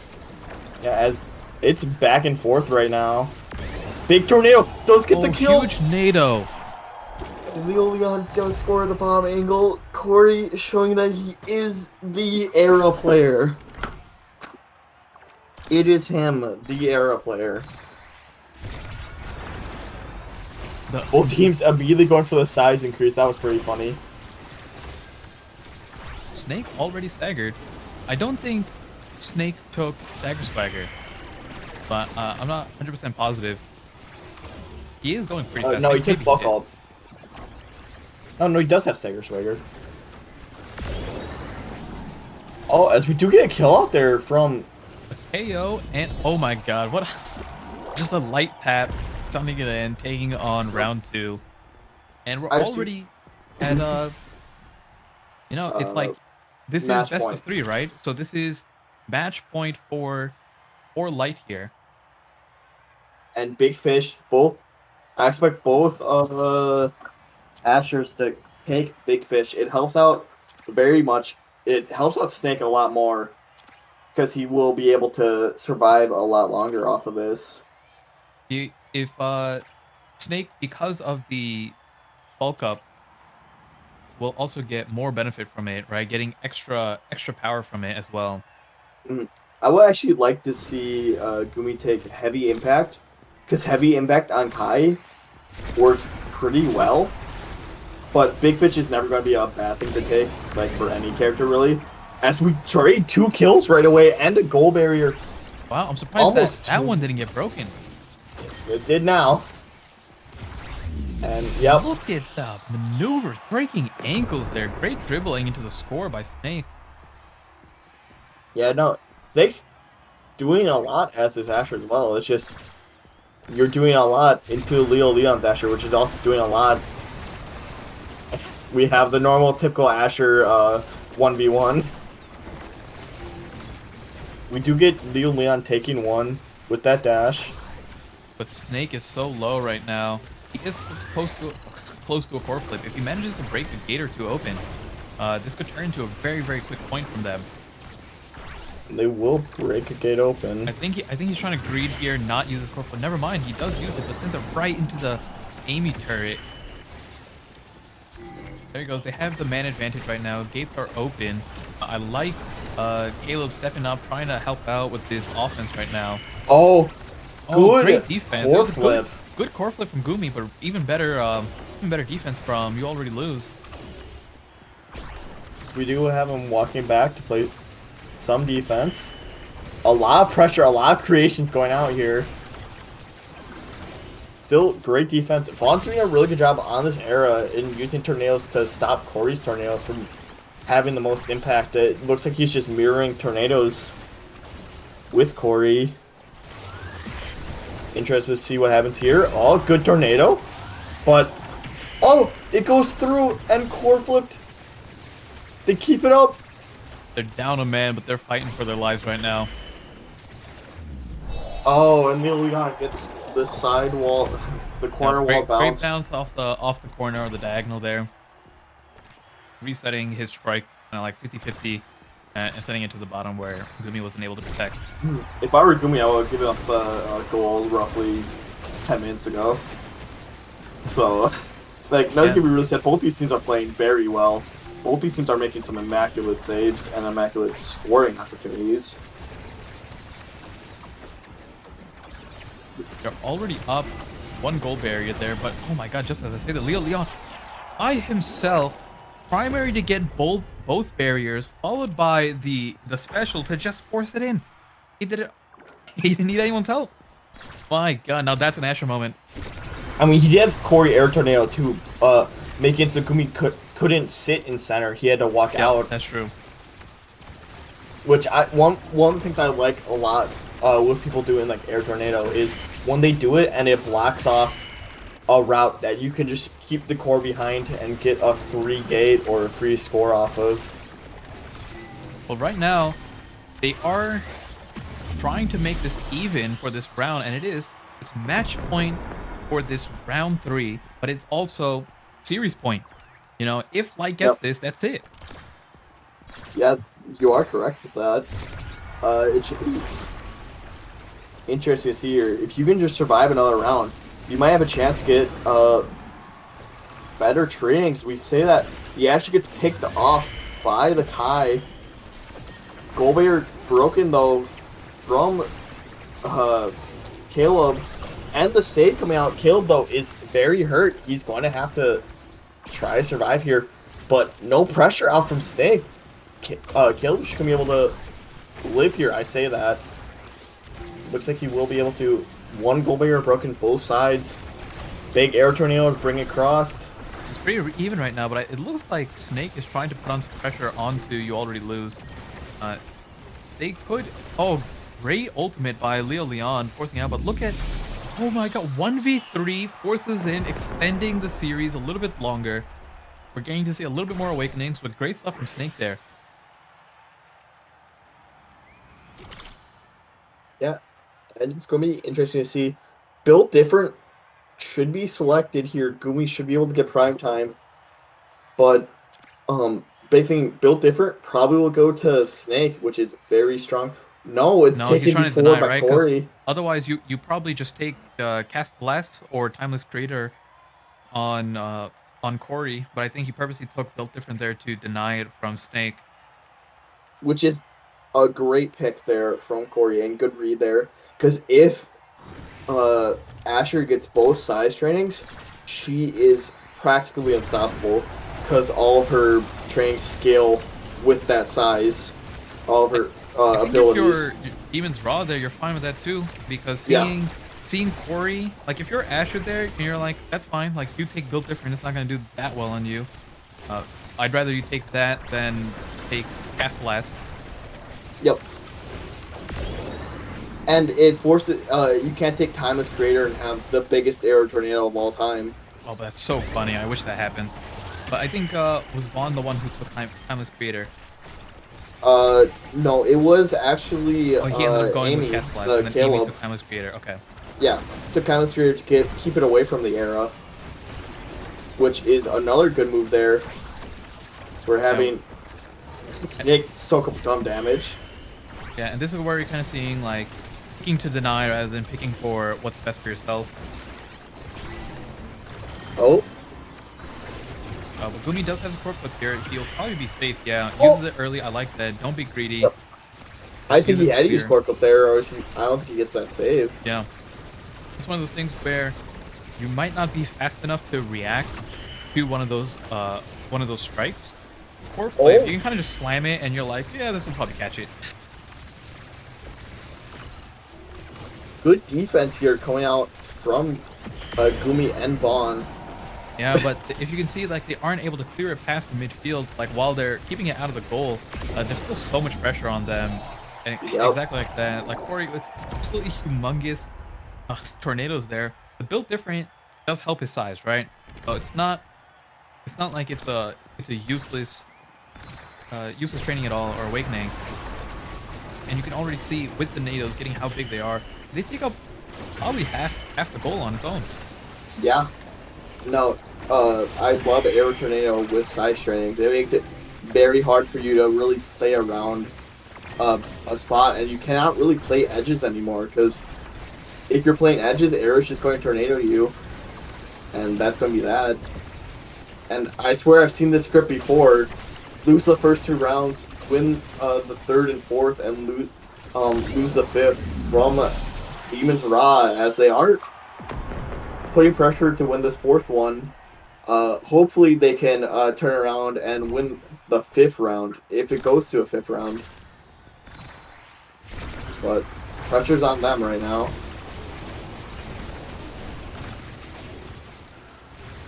Yeah, and you just see how much damage Snake is taking, but he's still able to put on a good amount of pressure last round, even without, you know, half the stagger of Leo Leon. Yep. Currently staggered, walking around, just trying to make anything happen. But there he goes. Snake is gone. They're up a man, but Vaughn does have core flip here, using it to get at least one of the barriers, which is great. Gumi coming up on his own core flip, but if Leo Leon makes a play right here, they have the Amy turret, which is helping them out so much. They're not able to secure off that, but forcing a lot of cooldowns gone. Right? That's like both both Asher ults gone for a while, so you have no stuffing abilities for a little bit, and you're kind of just in this like strike war midfield section for now. I like Gumi and Vaughn rotating while Vaughn has no abilities. I think that's really smart. It lets them heal up and let Gumi step up a little bit. Yeah, and I mean, if you're Demon's Rod, you got out of a very tight situation Whoa. there. Great catch by Gumi. It was like the back of his character's model. He just had that strike back. Oh, that should be another goal barrier broken. And the Oh, goal. great hit from Snake.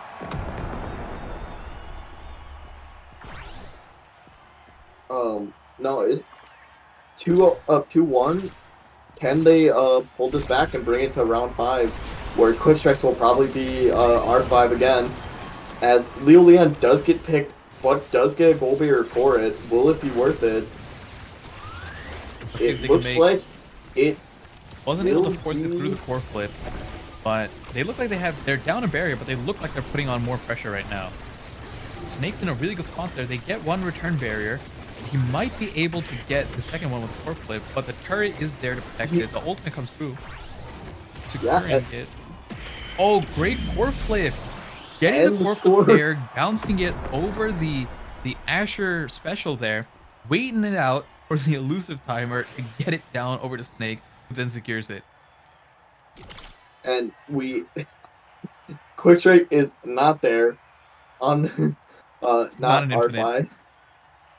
But I mean, I don't know what you choose here for the Asher. I feel like it might have been Twin Drive for the Amy. I think if you're Asher, you take Rapid Fire. Yeah, I think that's just correct. You want more stuffing. You just want more stuffing potential. It's either Rapid Fire or Twin Drive, honestly. Both kind of serve the same purpose. Missile prop on the Asher. Missile prop on the Asher. I don't think that is correct. I think that was hey, whatever I choose here isn't going to be that good. I'm just going to choose this one and hope my ult works out better. We do get a kill on the opposing Asher Rain. I say opposing on 2 Snake. We do have a lot of pressure going down for the side of Light. Cannot get that second barrier. Oh my god. And will trade a kill. And a barrier. Collective effort of taking out Leo Leon from full health. Really good hit from. I really like Caleb moving over there. Instant Ash, core flip, get the barrier. Gold gates are open now. Yep. Look at the pressure he's putting on. From his own goal sending out his glitch pop so far and rebounding it. That's a big turret there. The creations is so funny on an Amy turret. They're so fat, but Snake, while staggered, able to get that final point. Or able to get the first point of this round.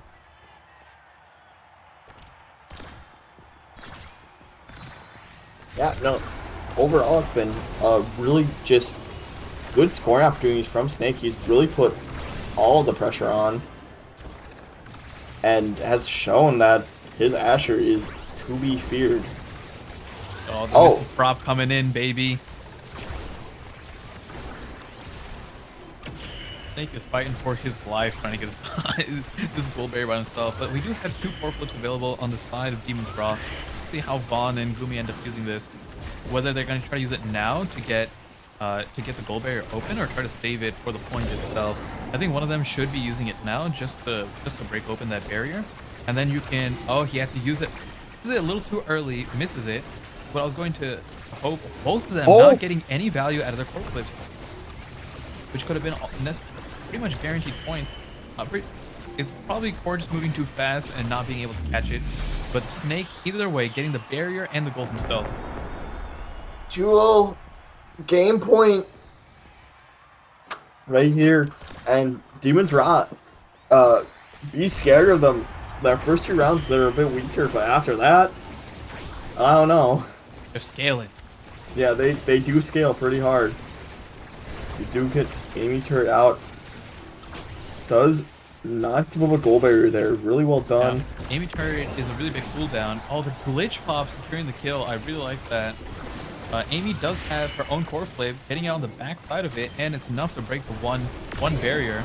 Corey, while being staggered, they still managed to tag team and get a KO on Vaughn. And they do get the goal barrier broken. Setup too. Another kill out. Almost another one. This Amy is seeking out blood. As we do have pressure being put on. Good defense from Gumi so far. He's been instrumental in his play. Great save from Vaughn. Trading out. But another kill coming out. And the turret's doing really good. That was really good turret placement. Pretty much no way to clear that. And then the Asher just adding extra stuff potential to it. Talk about a good round there for Light, just permanently not letting Snake play the game. But Snake says, I can do you one better. Won't let Leon play the game. Can we see the defense come out? It's very hard. They do get it out. Won't get a barrier for it. Wow, won't get a barrier for it. Is still not able to get the barrier, but they are back with their extra man. And that's enough between the turret and the Asher special to get the first barrier out. Snake, with no health whatsoever, still pushing through. He has a core flip, uses it trying to catch the core there, but not enough, or wasn't close enough, I should say. Gumi also uses his core flip. That is true. Vaughn using his right there. Trying to get the core over to Snake, seeing if he can do Asher things real quick. I don't think he has his abilities up. Here we see it again. The Leo Leon plus you already lose double special to secure another objective there. But they were down a man, and Snake able to put it in himself. We do go to game 3 in the winners finals. Talk about a comeback though from Demon's Raw being down 2-0 and just kind of willing their way back into the game. Gumi put the team on his back a lot for a lot of those defensive possessions. It felt like he could just stop all the Oleon's maneuvers while Caleb didn't have all the answers, didn't have all the utility that Kai had to stop the Ash from just stuffing in his face. Wait, don't use your dodge button, but we are in to everyone's favorite map, Oni Village.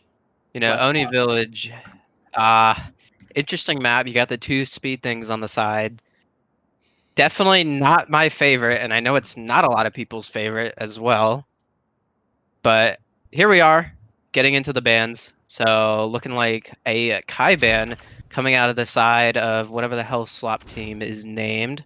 Quiet gotta- jokesters. They Quiet Jokesters. Slop needs to come up with better team names. It's simple as that. Slop's team names are terrible. They're among worst of the tournament team draft names. I don't know how to get worse and worse.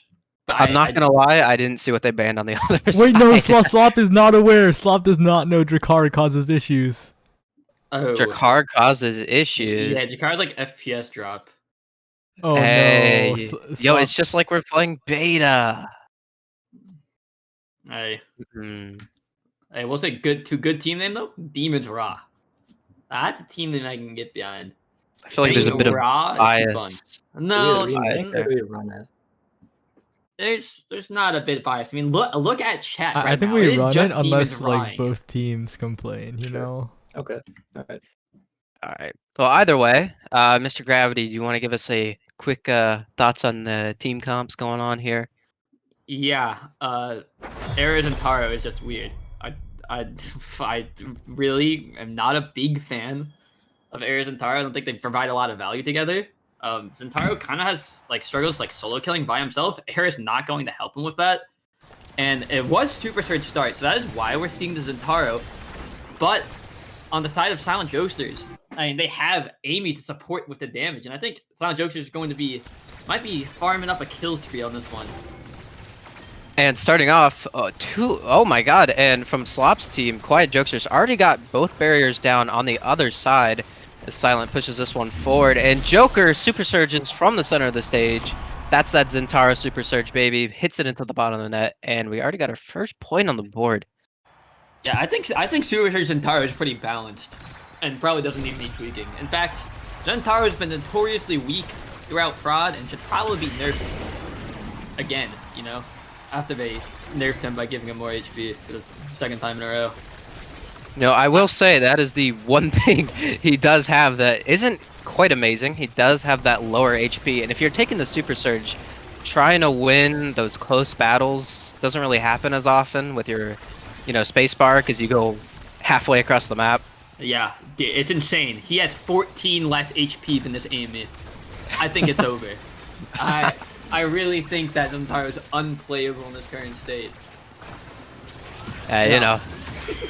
All good. As two core flips come out, amounting to absolutely nothing as the Arrow Tornado hits that one into the top goal barrier from the side of Demon's Raw. Scoomy holding on for dear life over here, getting hit by the Amy Blank. Snake in a good position with Westcord Kitten over here. Oh, manages to kill Slop in net and shoves it in, and we are 1-1. Yeah, I like to play by Snake. Snake just kind of goes all in on Slop. But, he's playing Jakar. I mean, you'd think he would be the champion of the defense, but as of recently, Jakar's the core control character. Jakar he's not some stealthy assassin anymore. It's Core control. That's the name of the game, and that's why he's in net right now. Shotgun on Jakar might be one of the best anti-stuff abilities in the game. You press shotgun on the core in the person can't strike it in time, and the core gets hit away. And I still don't know what to do against Jakar shotgun. In-houses, Slop actually played this against me, and I didn't know what to do. I just kind of gave up. Yeah, a lot of the time, it's also really difficult because if you try and oh my god, I do believe that is Westcore Kitten getting flung off the map as Joker almost gets that one. It's incredibly difficult to try and stuff him because even if you send it kind of sideways towards him, he could just shotgun it away because of how long his pellets reach. As Joker using that core flip doesn't really amount to anything, kind of keeps it forward. As Snake almost gets that into the bottom corner. Silent has his core flip here. Might look to do something with it. The Snake drops his ultimate, hits it back towards the other way. Westcore Kitten hitting into the bottom corner. And we got a 2-1 game right now. Hey, Judge, I could be wrong, but isn't core flip actually called Energy Burst now? Isn't that the official name? Am I not allowed to say core flip? I thought Energy Burst was thinking of the meter, but if I need to say Energy Burst, I could say Energy Burst. Well, see, I actually don't know the answer because I've been calling it core flip literally the whole entire test, but I'm not really sure. I think I hovered over core flip once and it said Energy Burst, and I was just going for Not say Energy Burst. I do not want to get nerd emoji'd. I personally think Energy Burst is kind of honkus me. So I'm fine with calling it core flip, and if I get flamed, I'll get flamed in the quote retweets. In the quote retweets, but this isn't public. If someone quote retweets us, they will be permanently banned from Omega Strikers. Or added to protest. We don't know. Yeah, Could be it's either kind of of the like answers. Shadow renamed. That's a deep cut. That's a deep cut. You know, Silent making a nice play with his orb there to get that, and almost smacks it in as my game is ping spiking to all hell here. But you know, Gumi making the nice saves in the back end, keeping the game alive for his team right now in this current. I don't even know, what is this, like a match? Snake making that beautiful play. Oh, wait, that was Snake. Dude, Snake and Silent, their names are a little similar. And for What? me, it would be a bit hard. So is set. Oh lord, I'm gonna. They type the system in the commentator chat, but honestly, I'm not a fan. I like to call that a game. Personally, Oh. I think that they took a game there. You know, Now we are in the interesting. third draft. Incredibly interesting from my thoughts is the built different pickup from Snake instead of the twin drive off rip, because you know twin drive and Zentaro are pretty much simultaneous. You know, you think of them kind of like hand in hand, but maybe it'll work out for him, give him like that bigger, you know, strike hitbox to win some of these fights against Slop. Oh yeah, I'm a big fan of the build different pick, mainly because I'm pretty sure Zentaro's whole entire kit is impacts. So I think every single ability is an impact, except his passive. Don't think his passive is an impact, but that's essentially giving him a 15% harder hit on everything he does. And I'm a pretty big fan of, though I can understand him taking like twin drive, because with Surge, which is notorious for being a bit of a problem, Zentaro, I mean, you just get double the ability and 20% faster, because why not? It does seem like you really go either way. Maybe it comes down to personal preference. But, you know, Snake did win the first round, so he must be a bit better Zentaro player. That is how it works, as Slop making a nice play with that right click there to stop the core flip attempt from Snake on his barrier. Things are getting a little dicey here in this corner. Silent and Joker keeping it up. And, you know, we're kind of reset to a bit more of a neutral state right now. Slop does have his core flip up if he wants to use it, and almost gets, you know, almost loses his core barrier there. Core flips it, and then insta shotgun to send it forward there. And man, this game is something else so far. Yeah, it's kind of a bit of a goalie diff, and I think, not goalie diff, like the goalies are kind of outclassing the forwards here. And I think one part of the problem is this Asher has a big fish. I don't really know how that happened, like what I missed, but look at that Asher primary, bro. Why is it so big? Like, how are you gonna take that last barrier? It's almost as cancerous Twin Drive Atlas, but I don't even think we've seen that this tournament yet. The horror story of such a champ is insane. Yeah, Twin Drive Atlas, especially on a map like Atlas Lab, is... Oh!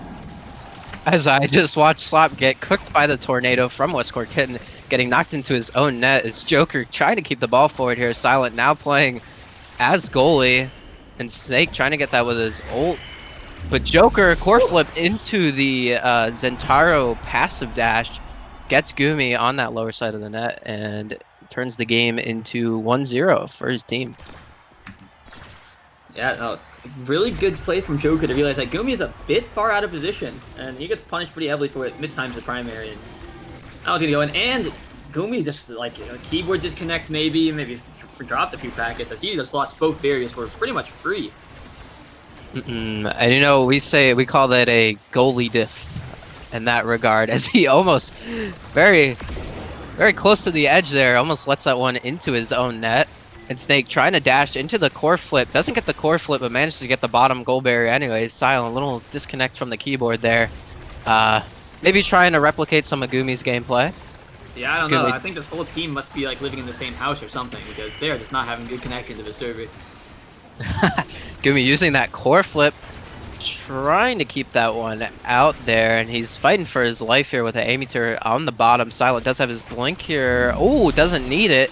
Just right clicks it in anyway with Amy primary. Yeah, and one important thing to note is there actually is a bit of a ping diff. As the name might imply, Westcore Kitten is from the West Coast, and so is Gumi. So they're playing on, I believe most West Coasters get around 90-ish ping. and it can be a bit of a problem in the game, especially when you're a goalie, because I feel like that 90 ping really matters in the net more than anywhere else on the field. Yeah, and from what I'm aware as well, Snake is central, I believe, or he's really far left east. I can't remember off the top of my head, but it's definitely, they're on the high ping warriors, you know? And Snake using his core flip, and Slop countering with his own core flip, keeping it away from that bottom goal barrier, as both teams relegated to one goal barrier. But as I say that, Silent making the play to get that one and almost cooking him, and Snake cooking it into his own net off of Silent's redirect with his primary into that top right corner. Yeah, I would just love to talk about that Asher primary there. I mean, Gumi did spoon feed it to that man. I think he got just like maybe a little bored, maybe trying to keep the game interesting. And just for the record, everything that's being said in these chats are not actual quotes, and I've not said any of these. In fact, Bells ate like 30 McChickens for breakfast this morning. He messaged me himself. Just clarifying here. But back into the training draft. Looks like 1-2 punch happens here, and Amy with 1-2 punch, bit of a problem. And tempo swing, Zentaro. I don't know why. Who's that? It's Joker? Yeah, Joker took Stinger over tempo swing. It seems like a really wild pick. I don't know why you would ever want Stinger, especially because Stinger does not stop regen anymore. Yeah, my specific thought is if you're playing, you know, Amy Zentaro, you could kind of cook with things like that. So maybe the extra damage was just what he wanted. I personally would have gone with the tempo swing. I think tempo swing might have been better. But you know what? Maybe he doesn't need it. As, you know, they've already got both goal barriers on the other side of the map. This is Gumi fighting for his life here. Slop making a great play with his ult to get it forward for his team. As he dies, Snake cooked his ass on the other side. Oh, and Snake is cooking up a storm! And I think this one's it. Oh, and the insecure core flip coming out from Snake. Love to see it. You know, Snake making those plays for his team absolutely won them that round. Alright, real question. How insecure is it to core flip right in front of the goalie in a 2-on-3 situation on a scale of 1 to 10? You know how people say like kill secure with ultimates and stuff? Yeah. It's that, but Omega Strikers. Goal secured. GS. Yes. That's true. You know, I think maybe if you're not a good enough forward, you might miss that pick. Maybe Snake was getting a little bit scared, and Gumi loses that barrier, and at the 1-on-3, and not anymore, 3-on-0. And there's the Amy there. No, Amy's not a lot. I don't think we've seen Amy too much this tournament, but I think Amy is one of the strongest champs in the game currently. It's a bit of a problem. Yeah, I could definitely agree with that sentiment, especially when you consider the fact that she has 1-2 punch right now, because she can, you know, throw out her orb primary into a blink and get the effects from that. Yeah. And her main combo is the right click into blink. So it's definitely packing a punch here, as you know we saw last round a full ace. But you know Snake and Westcore Kitten fighting for their lives here, trying to keep this one forward. They got both goal barriers, and Gumi coming way out of his net to try and right click that one past. Yeah, I love to see this gameplay, and oh, Snake stunning Slop with the surge just very briefly. It's actually going to allow them to pick up that goal, and Gumi is going to get his first goal of the game. Maybe it's that bit of forward practice he's been putting in. Gumi's been trying to claim that he's a flex player recently. And in fact, one game, Gumi actually gapped rank 1 Omega Striker player Bells on the Razmir. Like, he absolutely gapped Bells, like, insanely hard. So I think Gumi is actually a pretty good forward player in that. And I think it's really important to be a good forward player, like, especially when you're in goal. Because, like, there's times where you need to move up, and if you don't have that forward knowledge, you're just going to look useless, and you're not really doing the other half of your job. Yeah, that's definitely true, especially on a map like Oni Village, where you do have these speed barriers on the side that definitely help you keep going forward. Is Gumi dashes forward, tries to catch it with his core flip, doesn't necessarily get it, manages to keep it out of his net as Joker putting the pressure on, still manages to get it though, as Silent blinks at the bottom of the net, back to Slop, as Snake pushes this one forward, almost catches him off guard. Oh, see, that's what I'm talking about right there with those long blinks. If Snake had that shorter, you know, dash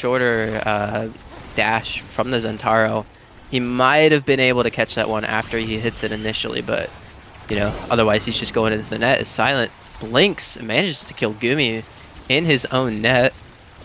So Snake, Westcore Kitten, must play defense now. Oh! And an amazing play from Joker to catch that core flip with his primary there. Oh my god. Naga just gets gapped out of his mind by Joker there. Good primary. I mean, Zentaro is one of the few characters I think that really excels in shutting down the core flips. I don't know how long it lasts. Zentaro primary is out for a decent bit of time, and it's a pretty weak hit, so you can really stop most core flips coming away. Of course, Asher also being one of the champs that excels in stopping the core flip. Wow, and Snake, using that core flip, tries to shove it instantly towards that bottom part of the map to get that goal barrier. Doesn't get it, but, you know, he could have aimed towards that top side. I think that would have definitely been free, but all good in the end, as the only goal barriers we have right now, as Silent just blinks Westcore Kitten off of the map. Amy being a very fun character to play against on Oni Village, if you're playing on those sides. Yeah, exactly. The speed boost is like, it's like a drug, you know? You want to play in the speed boost, get that extra speed, use the core speed to your advantage, and then there's Amy with her Giga Enhanced Dash is going to kill you pretty much from anywhere, or even Joker, and if the Zentaro core flip combo. Yeah, and I want to reiterate about how much of a honestly sick play that was from Joker, doing the dash into the core flip to make sure that that kill shoved him off the map with no really way for him to react to that one. But Slop making an even better play, throwing his ult, getting it past Gumi there on that top side with that speed boost, but kind of gets cooked here with two forwards being up on him, not really able to defend against that one. As this comes to Snake, ooh, just barely misses the dash into the core flip as that Amy primary almost gets it past Gumi there on that bottom, or on that top side. I don't know. One thing I'm not really seeing is, where's the $13 tornado from Naka? There it is. You know, Naka's not been using that tornado too well this game. I think it's been a big difference between Naka, what Naka's doing, what Silent's putting out. Like the Amy pick is just, it's such a better pick than the Era here in pretty much every means of the matter. Naka's, you know, kind of managing to hold on because it's not a Naka diff. Oh, Gumi. Full range. Asher sweet spot into the pocket. If your forwards aren't going to put it in, you might as well do it yourself. Yeah, that Kind Asher, of a machine. that Asher primary, hitting it in the middle for that sweet spot, shoving it all the way across the entire part of the map up to that top right corner. Puts his team, you know, first in that draft, lets him get that prime time, which on Oni Village, pretty big for him, considering he now has an extra primary to help win, you know, those speed war fights where everyone likes to shove it down.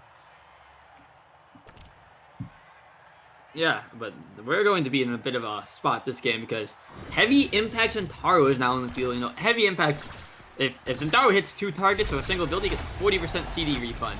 And there is no cap on that, by the way. Only Hotshot gets the cap for some reason.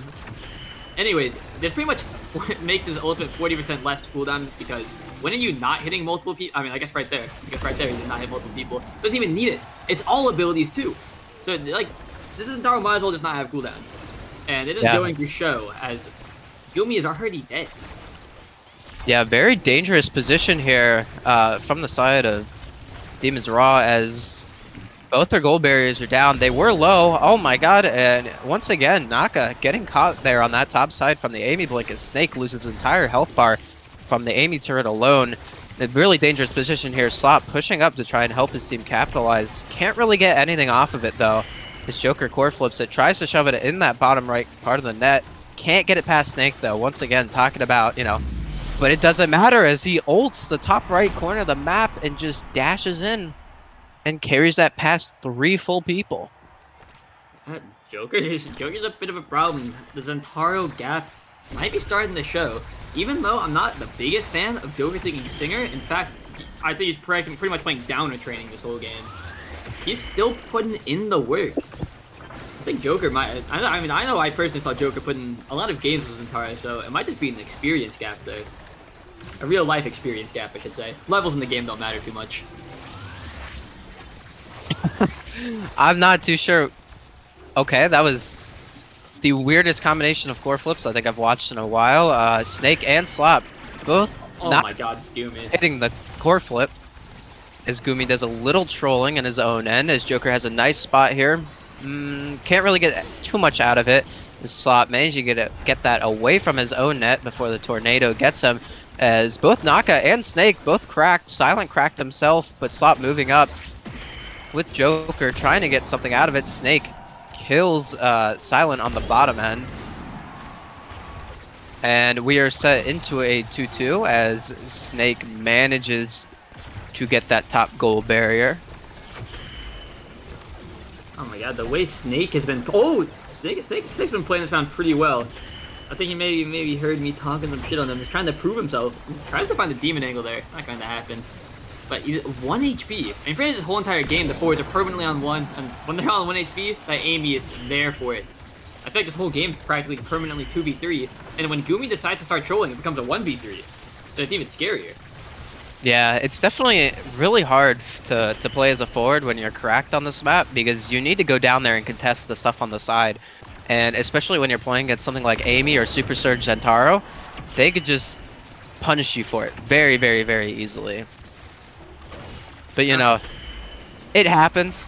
You're just gonna die trying to contest that sometimes, but Snake may be in a good position here to try and catch, you know, Slop off with a blink, but Joker dropping the ult on him does have the core flip if he wants to, like, possibly use it. And look at that, he does, shoves it into the bottom right part of the net, and Gumi, man. This guy... takes his team up 2 points in this set. This Gumi guy must be top 3 most inconsistent players of all time.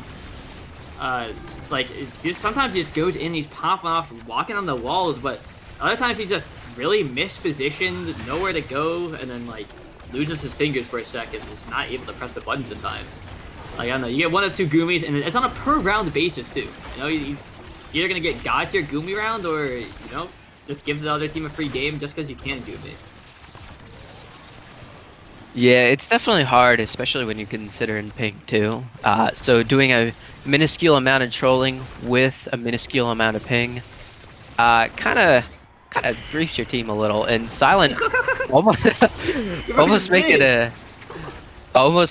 a interesting play, trying to bounce that one off of the closed goal gates into possibly another strike, but just kind of misses on the play. Slop uses the ult to win that strike fight against Snake on the bottom side. As Snake dashes forward, tries to keep it up. The tornado coming through the center of the map doesn't really do too much for his team there, but Naka is cracked here, with Silent also being low. Joker also being cracked. Gonna get that orb though. Nothing really too much happening. We're just fighting, fighting to see who can, you know, get the last damn goal barrier. Slop putting up an excellent effort though in his own end. Try to keep it out for God knows how long now. It's a battle of the goalies this game. I mean, both are pretty much top tier goalies in their respective. I mean, Gumi's arguably the best player on the West Coast, and Slop is just all around god tier goalie. But they're both kind of known for their signature picks. I mean, Gumi loves his rune, even though most other players are probably not the biggest fan of it, and Slop loves the Luna, but neither of them are going to be on their signature picks this game. Trying out something new, like Jakar and Asher. And Snake using that core flip doesn't really get anything with it. Kind of misses the core, but you know, Naka does have his here. Maybe he can get something off of it. Silent also carrying his core flip, uses it, just kind of holds the core there, as it looks like Joker dead. Is this the longest round in Omega Strikers? Like, I'm getting tired just watching it. I'm running out of things to say here, man. Hey, oh, and thank God. Hey, he put us out of his misery. He finally got that bottom goal barrier. Maybe the top right one will fall as well, but we're still going to be here for a little while. As Silent manages to knock Snake off of the map, as I'm forgetting player names on the basis of me wanting this overtime round to be over. Yeah, I think I found the reason the tournament ran so long. It's gotta be Gumi. Gumi's just not good at the last race. When you get the god tier Gumi, he's just locking it down. There's nothing they can do to get past him. But Snake and Naka are not really doing the best job putting it in. Looks like Gumi's gonna go for the scoring attempt. And while he doesn't score, he does get the assist to knock at Dashi as he puts that final one in. Snake making an excellent play there, using the primary to kind of hit Slop with a hit stun real quick. Just not necessarily the deciding factor about why that went in, but just throwing him off a little bit. Is the top left goal barrier already gone? But it doesn't really matter. Ooh, but Silent making an excellent play with his own core flip, getting that top right goal barrier out really quickly. A lot quicker compared to the last round, and this opens up a lot for the Quiet Jokesters as they'll be able to put so much more pressure on now. Yeah, one thing I do want to note is you might notice these goalies are really not trying to defend both barriers, and that's for a reason. It's intentional. On Oni Village specifically, you can really only defend one. If you try to defend both, you're at such a heavy risk of just giving up both at the same time. And so most goalies just like to give away the first barrier or to kind of really lightly defend it, and then go all in on that last barrier. And most high-level goalies will agree that this is the meta strat that you should probably be running in all of your games. If you're ever losing games on Oni Village and you're a goalie player, I'm telling you, that one simple change will make you an Omega player. It is easily world's best trick to rank up. Yeah, and that was a great 2-on-1 play from Demon's Raw. Just didn't really pan out as Slot manages to get his own primary on it, and Naka just keep hitting in the top right, but it doesn't matter. Snake managing to get it past Slot with that primary once again, and we are now in a 2-2 set with Demon's Raw being the winner if they get one more point here. Yeah, no, really well played last round. I really like what Snake was doing with the core and Naka. I mean, especially that last shot by Snake, shooting it back into the perfect corner slot. I mean, it was a really well played shot all around. I hope to see more of that later.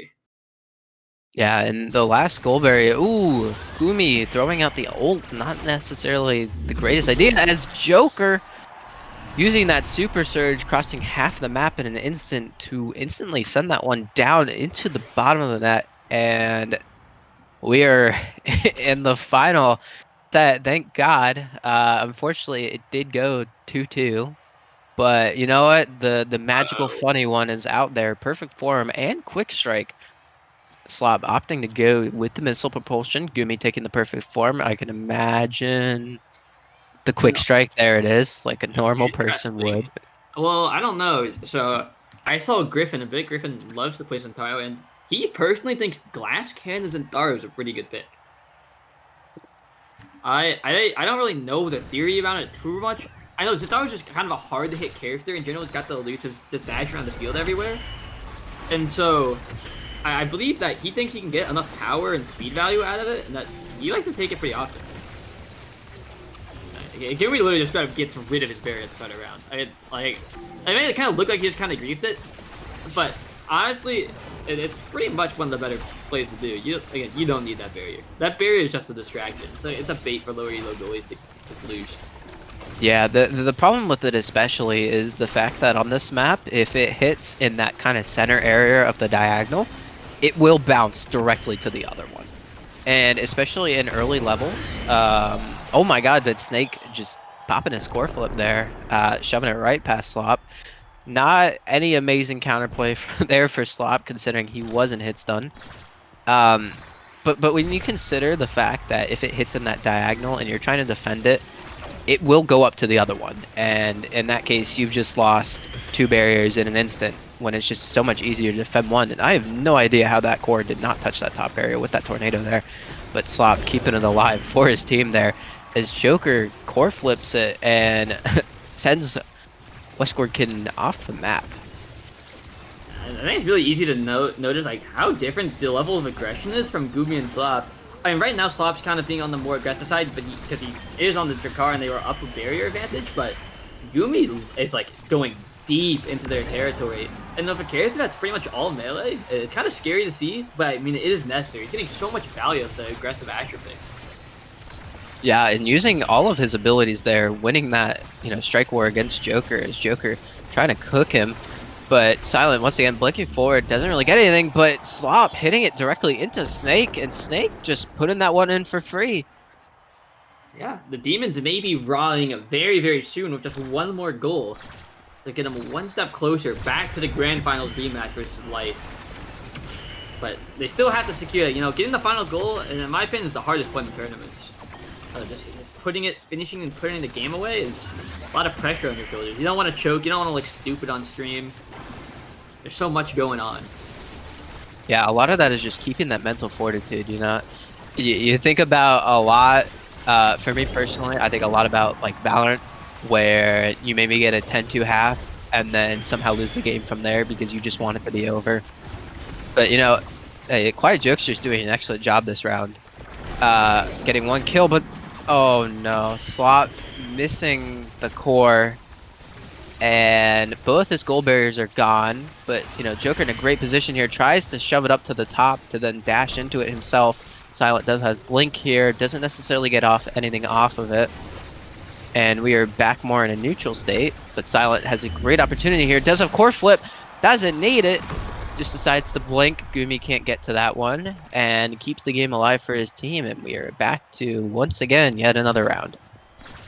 Yep, there it is. You know, one step closer to getting reverse sweep. Kind of a scary place to be in. 1 goal, and then your mental booms and spirals out of control. Only a matter of time. Like, if they lose this round, you could see the worst of Gumi coming out. I don't know if Gumi has that clutch factor in him. Yeah, and once again, 1 barrier down already for both teams. But it really doesn't matter. Like, you could lose the 1 barrier, and that was an interesting interaction. So Drek, today I have learned that Drek can apply his ult to the core while in core flip, even if he hasn't core flipped it himself. What, That is really? that is a new interaction that I have learned from what I just watched right now. That's a funny interaction. Both goal barriers down for both teams. Snake in a good position here. Can't really do anything off of it. Silent using the blink to get it for his team. Ooh, almost manages to get that one past. Snake does have his passive, uses it, doesn't really get anything off of it. Joker lagged for me on my screen in the weirdest way possible, just teleported up there, and then the ult animation started. Yeah, I think that's called Zentaro Dash.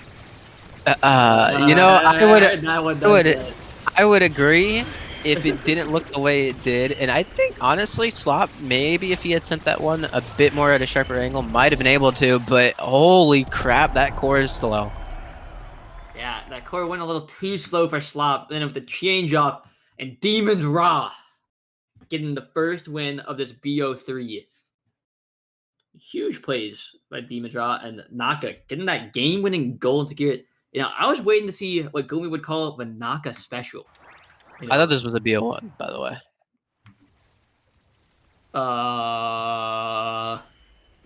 Thoughts? Opinions? I'm pretty sure it's a BO1. They agreed to a best of 3.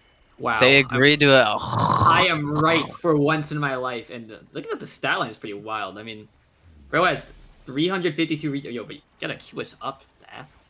My fault. I need to turn my sound down.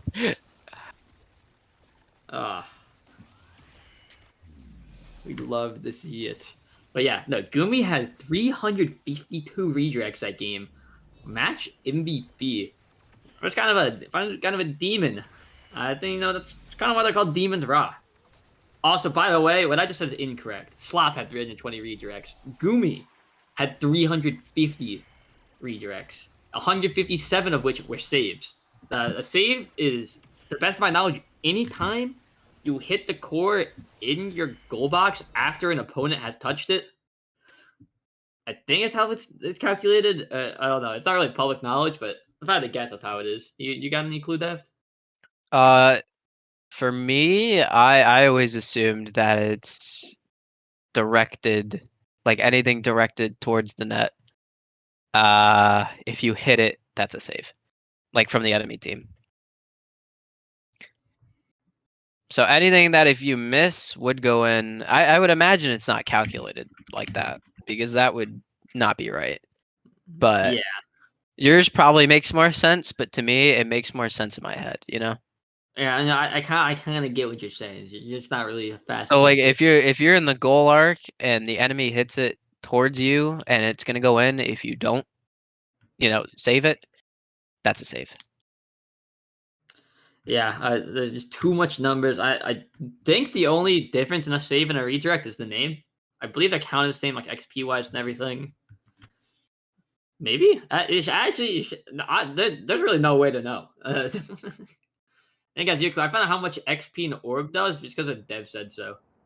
So. Are you ready to see some? Who's gonna ban it first? That's the real question. Yeah, done. Rasmus gets through here 0 out of 0 times, right, guys? Right, guys? Uh-oh. Surely we don't have to see the... Oh, no. It's gonna happen. Well, it's a pick or lose situation now. Oh, no. And there it is. There's the one. Now, So, will we see Goomy Rasmus, though? Like, dude, Goomy's got a nice Rasmus. Like, just for reference, he gapped the shit out of Bells on the Rasmus pick. Like, absolutely obliterated. Arguably one of the best Rasmuses on the server in the 1v1. So, like, maybe he comes out of gold and do a little swap. I know Snake and Naka both have an extreme inability to play gold, but maybe for this game they believe in the forward gap. And then put Goomy on the Rasmus. I wouldn't put it past him, but at the same time, I think Goomy's probably just playing Kai. Yeah, ultimately it's... And holy shit, Vaughn is subbed in. Vaughn jump scare. Vaughn jump scare. We got a new guy on the team. What the hell? Where did he come from? Oh no. Now I don't think I've actually seen Vaughn play Raz himself, but Vaughn is quite a good player, and this could be sane. But now, how do you feel as Naka though? Naka did get put on the bench, and I think you can stand it. Like Naka's just not a prod tester, and especially in a game that includes Rasmus, like. Naka doesn't have the ability to play Rasmus. Like, there's no way he's even played a game with the character. And so, if they didn't have Naka here, their team comp would be... If they did have Naka here, the team comp would be kind of out of whack. So, Vaughn coming back from whatever he is doing was very, very, very good timing. Yeah, and a nice thing, especially when I look at the comp of Demon's Raw as Slop hits that into the middle part and almost, sends it into his own net. They have an X, and on this map especially, if you get that core into some wacky situations on that top side, or like bottom side, you could just press R and just force it past. Luckily, Slop is on the Atlas with Monumentalist, Oh, shit. so is going to be able to cover the entire side of the net with Spacebar. Yeah, Atlas is looking kind of problematic. And one thing to know about Atlas, if this Atlas gets Twin Drive, they just lose. I mean, that Atlas with Twin Drive is a bigger enough reason just to add an FF button. Like, you can't score it. And what? So we do a minuscule amount of trolling. Yeah, I guess. I mean, that was Vaughn's core, if I'm not mistaken, right? It was Vaughn's core. Yeah, I think maybe he's rusty. I mean, maybe he was going outside or something. I don't know. But he wasn't at his computer, and I think it's starting to show. But I will say, it may look really stupid, but it's actually really well played by Silent.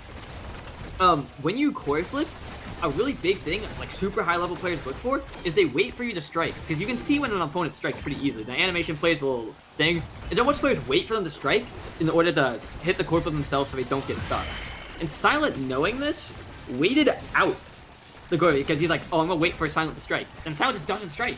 And then so he just walks up and hits it when the core flip is no longer in his favor. So, it can look like a goofy play on paper, but it's really well played from Silent. I will say, Snake missed his core flip there a little, had both sides of the net wide open. Unfortunately, hits it a little too far low, smacks that into the diagonal corner. That is an all-good moment as he's putting some pressure on. Definitely surviving a lot. Does have the Vicious Vambrace here. So he's healing. Doesn't matter enough, though, as he is currently cracked. And Slop able to heal his team up to full with that Atlas ult. This Joker making a nice play, but Vaughn showing us why this is Ilios well, as he ults Silent into the middle of the map. Good strike war win by Snake in front of Slop and Joker. To put that one in, Vaughn procuring him the rock, as always, and the whole entire Demon's Raw roster has stacks stacked up to 100, and you can see it in how fast they move. I mean, actually grooming compared to the rest of the other team. Of course, the exception being Joker, as Joker also has stacks. A single Ilios well kill could change the outcome of this game. Like, the second your stacks are gone, you know, it can be a bit difficult to stack back up. And, yo, dude, Vaughn was outside for too long, I think. Looks like he's struggling a bit in this round as bro walked into a wall for about a solid 3 seconds. I think he lost track of his character or his connection cut out. But He did get caught playing the boards a little too long. bro lived on the boards. He set up like wife and kids, like he had a whole family down there. Like he was there for a while. But unfortunately, didn't come back. He didn't come back. Oh Lord, we've devolved. You know what? Good play from Silent, managing to smack it into that top left corner with the core flip. Getting another point for his team, making this 2-1. Putting his team in the situation to get that first, pick. Not gonna go to Joker. Joker is definitely way too far behind XP, but it would go to Silent from what I'm seeing right now, unless Slop manages to get a little more XP from hitting the core. As Gumi way out of his net, Vaughn coming back to cover for him. Tries to push that through with his own core flip. Doesn't really happen. Vaughn kind of trolling himself. Ulted that one, went into the center, and... Bro, what? Dude, what is Joker doing? I don't know. I don't know, This game man. is goofy. I think these guys are starting to get a bit tired, and the fatigue is showing in the gameplay. They thought they were in here for a quick tournament, but I mean, as experienced veterans, these people should know more than anyone that Omega Strikers tournaments run long, regardless of how long the matches are. These matches could be 30 seconds long, we'd still be here for the same amount of time. It's just the nature of Omega Strikers tournaments. Nothing ever goes right ever. It just happens. That is the most real thing said on the cast today. I'll say it. Yeah, no, hey, there's a reason I'm here in the casting booth, man. After playing a few of those EK tournaments and sitting in winners grand finals for a while, it's not a good experience. Yeah, Omega Strikers tournaments are. I don't think there's a limited, like, I could count them on one hand, the amount of tournaments that I've gotten correct. I think Without a singular finger. Actually, I don't even need any fingers. The answer is 0. The answer is truly none. Well, I did. That's interesting. Vaughn not picking anything, maybe because he, was going for that missile propulsion from the start. Definitely a good pickup from Silent here, at least in my opinion. I do kind of like the unstoppable, so he can position without having to worry about getting Ilios. Yeah, and really interesting to see that he did opt for missile over Surge. Again, I mentioned him before, Bells loves to see Surge Rasmus. I think it's actually one of his top 3 trainings. I asked him one time, because I was trying to play the character, he's like, you gotta get built different, Surge, or Twin Drive. And Surge was there, but not taken. Vaughn's a believer of the missile prop, which can get a bit weird because it kind of makes your ultimate too long, it feels. Yeah, it definitely is. I don't think it's that bad. I do probably would like to Surge more, but Silent making a great play with his primary there, winning that strike war, getting that one in the back of the net for his team, getting us back to a nice little reset here. Oh my lord, that I just noticed the size of the AV turret. That is something that that needs to go. No, dude, Monumentalist is a massive problem that no one talks about because he affects such few characters that just simply don't get played. Juno and Amy are both equally problematic with Monumentalist. Juno's damage with Monumentalist is through the roof, and you stack it with like 1-2 punch or Deadeye, Juno will top damage every game, with ease. And Monumentalist Amy, not only is that turret making up a 4, what? Yo. What? Well, what just happened? I didn't even see it. People are dead. You know what? I did see that much. Talking about Monumentalist, it's a 25% damage increase. It's just too much. It is part of the reason why I was solo killed by a Juno earlier, as Silent makes a great play with his blink, getting that one into the top shelf. And you know, I complained about it. I think it was yesterday maybe or earlier today. I was solo dying to Juno. If you remember the horror stories everyone tells of ZZZ damage Juno. Was he ZZZ in those games? No, it was unfortunately not ZZZ, but Oh, I wow. did get sat on with 0 counterplay and got cooked by Juno. That's insane. You know, I actually saw ZZ running it. I'm like, this kind of goofy. Maybe I'll give it a try. Nah, I was running in my games. And it's a very legitimate strat that I would consider like whipping out even in like a competitive game because the damage output is insane. Like if you hit the damage, like Juno might be the highest DPS character in the game. Like I'm actually pretty confident she is. Like with all like right training considered, she's kind of unbeatable in the damage department. Yeah, she definitely can put out a lot of damage. I'd say it's a lot situational. Slop doesn't necessarily read that core flip. Kind of pops it a little too early. And looking at, you know, the state of the game that we're in right now, Quiet Jokesters making some pretty excellent plays. And I will say having the Amy over the X has given them so many more kills, and Gumi having his ankles broken. Holy shit, Gumi just got clowned on. Yeah, someone needs to clip that and ship that. I need that to send to Gumi anytime you talk shit, because, like, what is bro doing? But Fortunately, a little lost in the sauce there, as looking at the trainings here, you definitely don't want to give Quick Strike to the X. yeah, So I I can imagine that but one's he gets going specialized first. training anyways. I mean, what are you really choosing, Buffreen? Like these are the same training. I would say you take Quick Strike and you cope that you have Atlas ult. As he does pick up, hey, he got the extra special, so he does get it on that cooldown. This may be a scorching hot take, but I think you take specialized training instead of taking quick strikes away from X, because it's just such a good training on Rasmus, and quick strikes and specialized training probably equate to the same amount of damage anyways. Maybe not. Maybe it's a bit lower. Actually, no. I think when you think about it, you also have to think about the fact that Quick Strikes gives X a lot more core flip generation and dodge generation. That's true. That's also a good point. There's lots of merits to quick strike, more than just the strike cooldown. It is something. It's something we could go on about for a while, but you know, I don't think it's anything too crazy. You pick one or the other, you call it a day. You know, Slop does have a core flip here, probably gonna use it. Does use it. Joker trying to make some plays to get that one through, and Gumi playing a pretty good round so far. But Snake especially, he's keeping the core up, putting a lot of pressure on Slop with his spins and his ult. Just can't get it through. That Atlas is coming out really strong. He is pretty large in terms of gameplay and in terms of size right now, but manages to get it through. Snake does some core flip here if he can set it up. Oh, doesn't need it. No, dude, Snake's not bitch made like that. He's not insecure. No, he's Giga Chad X based and ready to just put it in the dash. Save the core flip for some loser. He's kind of taking a play of the EU playbook. Like, who needs core flip, you know?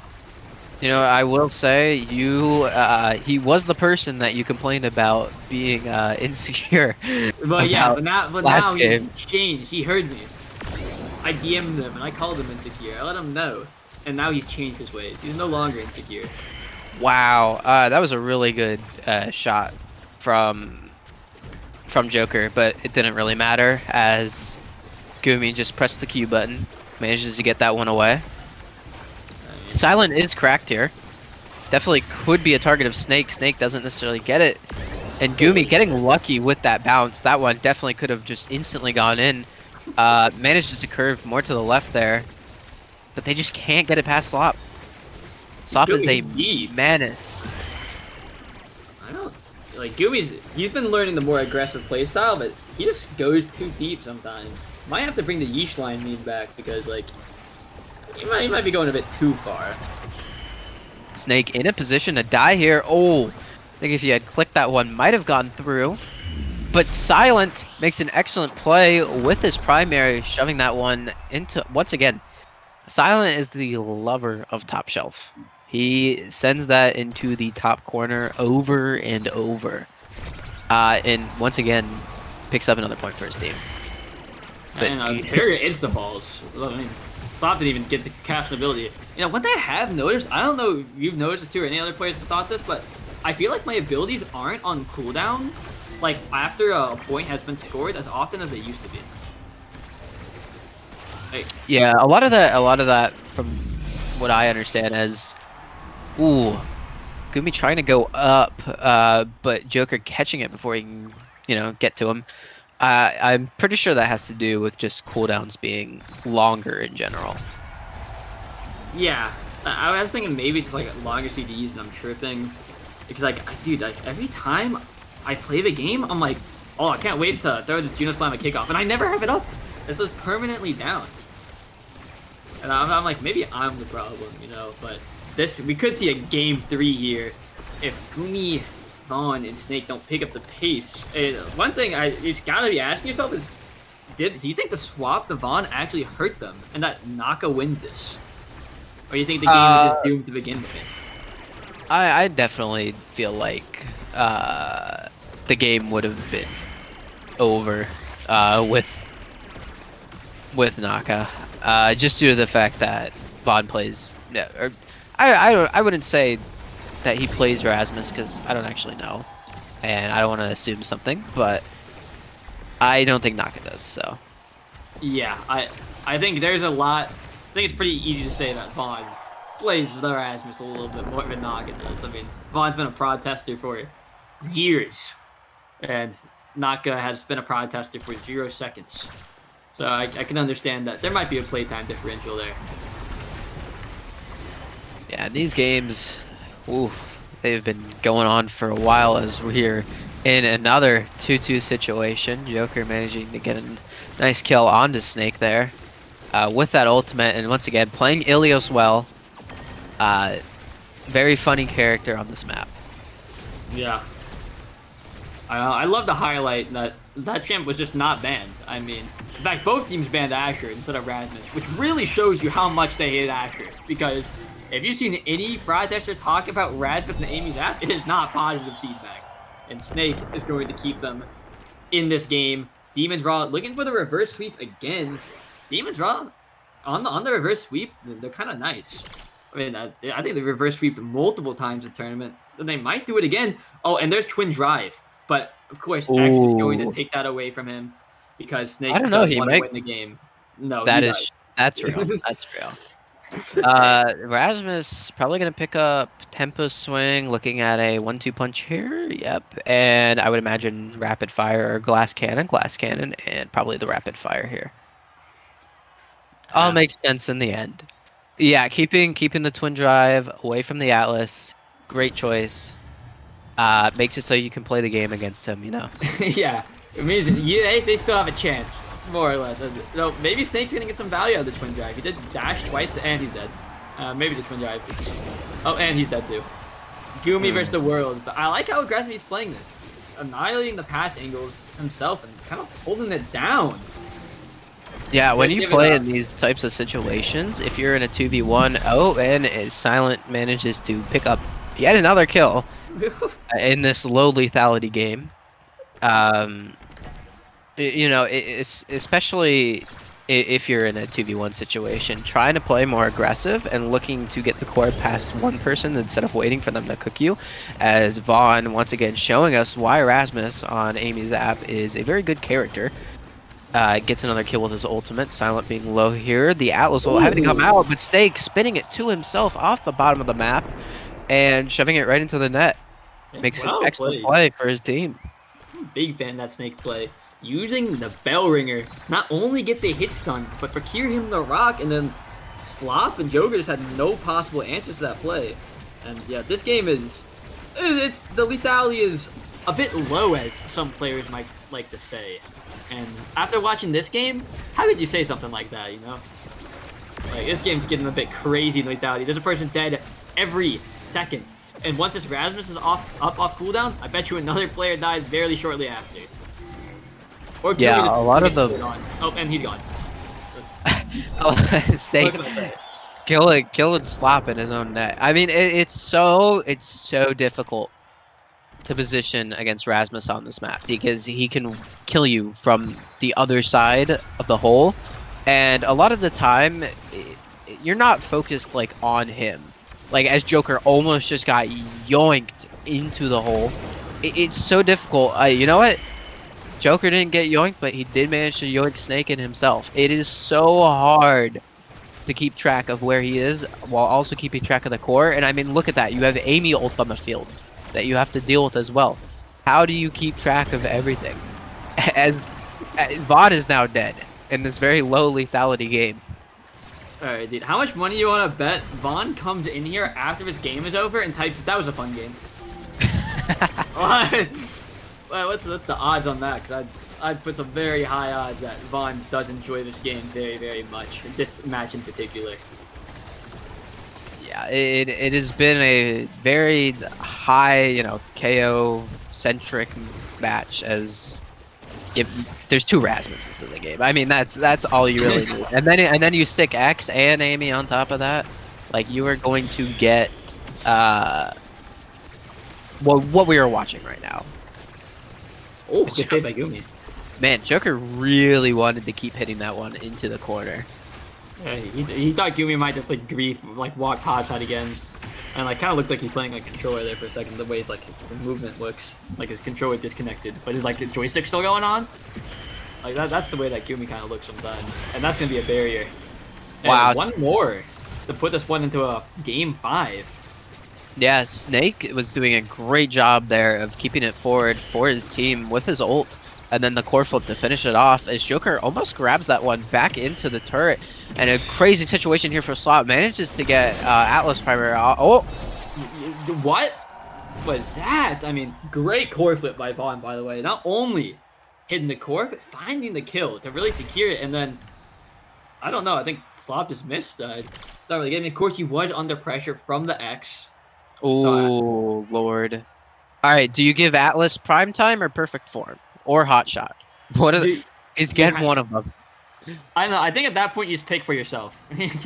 He's gonna end up some butt stats training anyways. Atlas is gonna take hot shot himself, of course.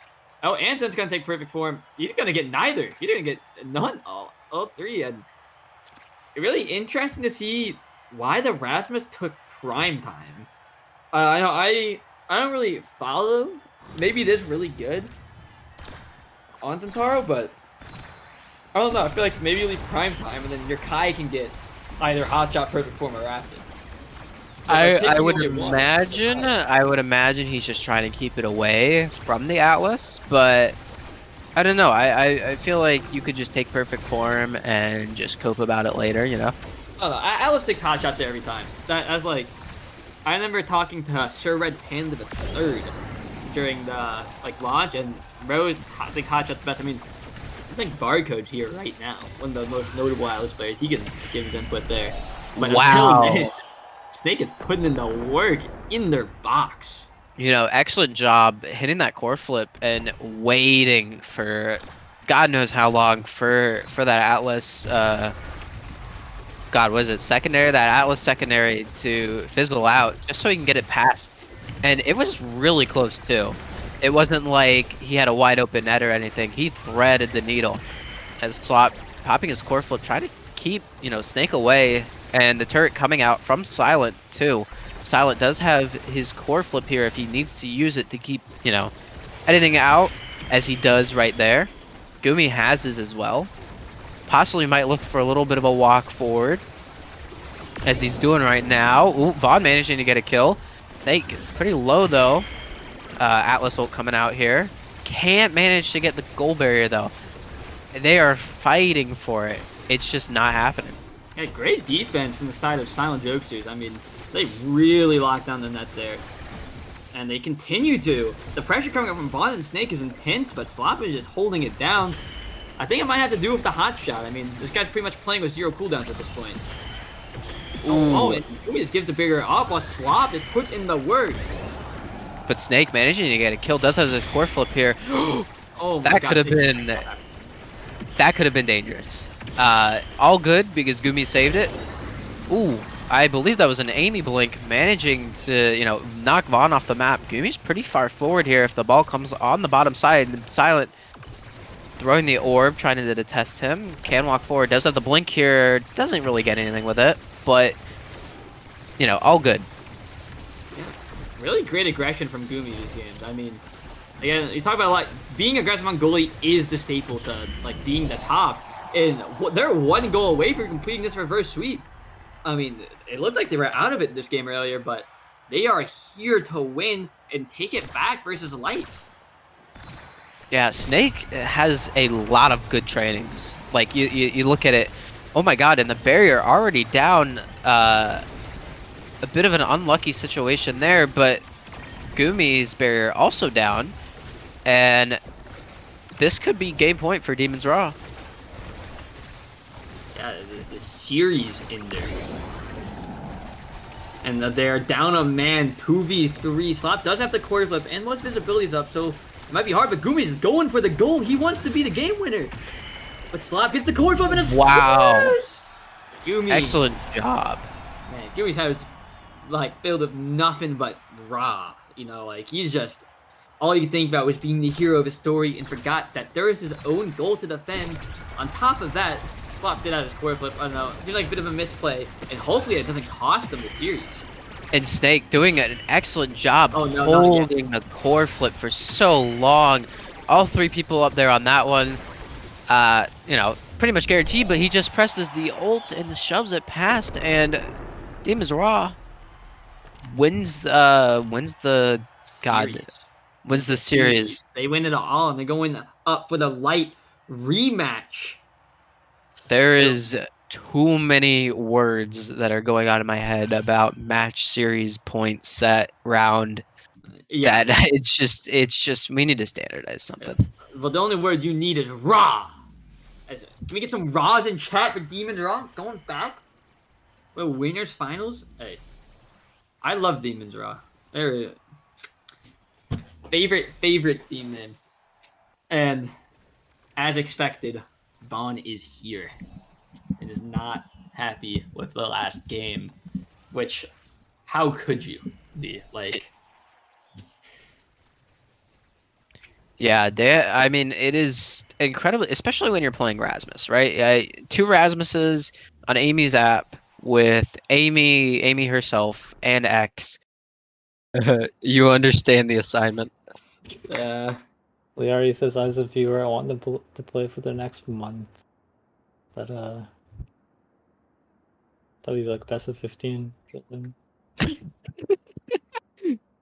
I've been living the tournament. That's so real. Hey, I did it. You must be new to tournament to because I'm telling you, I've never seen an OS tournament ever in my life last under 3 hours. But this one is finally on their way. Grand finals. If Omega Tuesdays ran for less than 3. Oh, yeah, that's true. But anyways, we're here in Oni Village. If Light win this one, they will win the grand finals. However, I did predict them to win grand finals, which means they will start throwing the game. So this could be an interesting one we got in store for us. What about you, Dax? Who do you got winning and taking home the grand prize of 300 Oddie points each? I don't know, but I mean, 300 Oddie points for the bag is pretty big. So I think whoever wins will be happy with the 300 Oddie points each. Yeah, I think that's worth 6 hours. Vaughn has like 30,000 Oddie points too, by the way. Yeah, the CLG. Or was it CLG or the Spin? I can't remember which one was. Spin Invitational is where a lot of players got that bag, and in fact, I think Corey, Leo, and Vaughn were all high placers in that Spin Invitational. I got my bag from the I think it was the Spin. Yeah, I got my bag from the Spin. I got like 7,000 Oddie points or something ridiculous that I will just probably not ever use. Yeah. Hey, you know what? We're back on Oni Village, everyone's favorite map. Yeah, it's true. The map where you throw away one goal barrier and you play. Oh shit, Corey. I don't even know. A Snake staggered. People are dying. Well, actually, no one's dying. People are just staggered. Yep, and they're doing a nice light game of ping pong, a little back and forth on the edge, and There's someone dying. yeah, Snake has vanished off of the map. I don't even know what hit him. I think it might have been in Giga. probably Giga. That's what it always is. If you don't know what killed you, it's a Giga Blast like 99% of the time. I would have to imagine it's a Giga. The double Juliet is goofy silly to watch.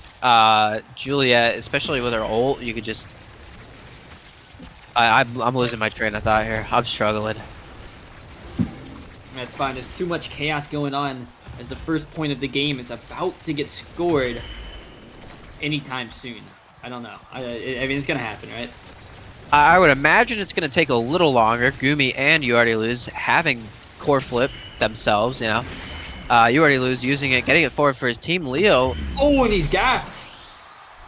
Holy shit. Absolutely gapping. That's a goalie diff, I'll say it. Yeah, no. Gumi is kind of gapping the shit out of him. I mean, Gumi is getting gapped, and by the way, quintuple unstoppable this game, with the exception of Gumi, who went cast last. Unstoppable's a pretty fun training. On your fun scale of 1 through 10, where do you rate Unstoppable, on 10 being the most fun? See, I would do like, haha, I hate Unstoppable. I just think there's like more annoying trainings in the game right now. No, Or, I'm sorry, awakenings. I think it's bad, but I also think there's much worse. Like bad as in terms of holy crap, I hate this. Yeah. You know what I mean? You know what I mean. I know what you mean. You know it. It's like you understand the assignment. Like, I'm like in your walls, so I can understand. But we are here, 1-1. Good goal by Snake. And Gumi's loving the emote spam. I think Gumi might have the most emotes out of anyone this tournament. I mean, he presses like at least 3 or 4 after every goal, regardless of what happens, and of course a few during the set as well. We need the EPM tracker, the emotes per minute. Need that to be a thing. Emotes per minute. Emotes per minute. That's a big stat. We need that on the end screen. Yeah, replace that with orbs, bro. No one cares how much orbs you got. Most meaningless stat ever. EPM is unironically a more important stat. That's pretty real. You know, I mean, both teams have lost 1 goal barrier already. The classic Oni Village gambit. They're just hitting each other. I don't know. What do you want me to say? It's so the same. I don't know. I don't think there's any more engaging gameplay than Oni Village. I mean, think about it. You just sit there in the corners and you strike a bit.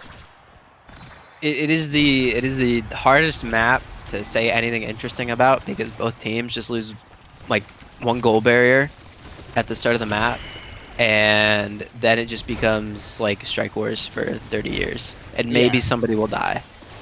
That is the map in a nutshell, and it doesn't help that the speed on the bottom makes it so people hit it into it over and over, so people will just Strike War in there all the time.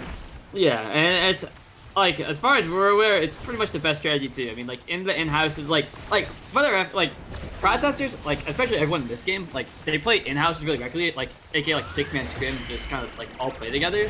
So people have like a lot of competitive experience, like in this. Not like a massive shit ton, but for like the past 2 weeks probably. I mean, in-houses were going on like almost non-stop. People just playing in-houses together, so like there's been a lot of time to develop the competitive meta. So far in Oni Village, that's the farthest we've gotten. Maybe we'll see something interesting eventually. You know, maybe we'll get like someone will pull out the secret, you know, Debuthi tech. But for now, we have Strike War Simulator, and that's about it. But you know what? Strike War Simulator has ended. We have achieved a goal barrier, and the ball instantly goes in. Yeah, hey, good thing it's not redacted map. I don't think that map's redacted, but redacted map is could be worse, guys.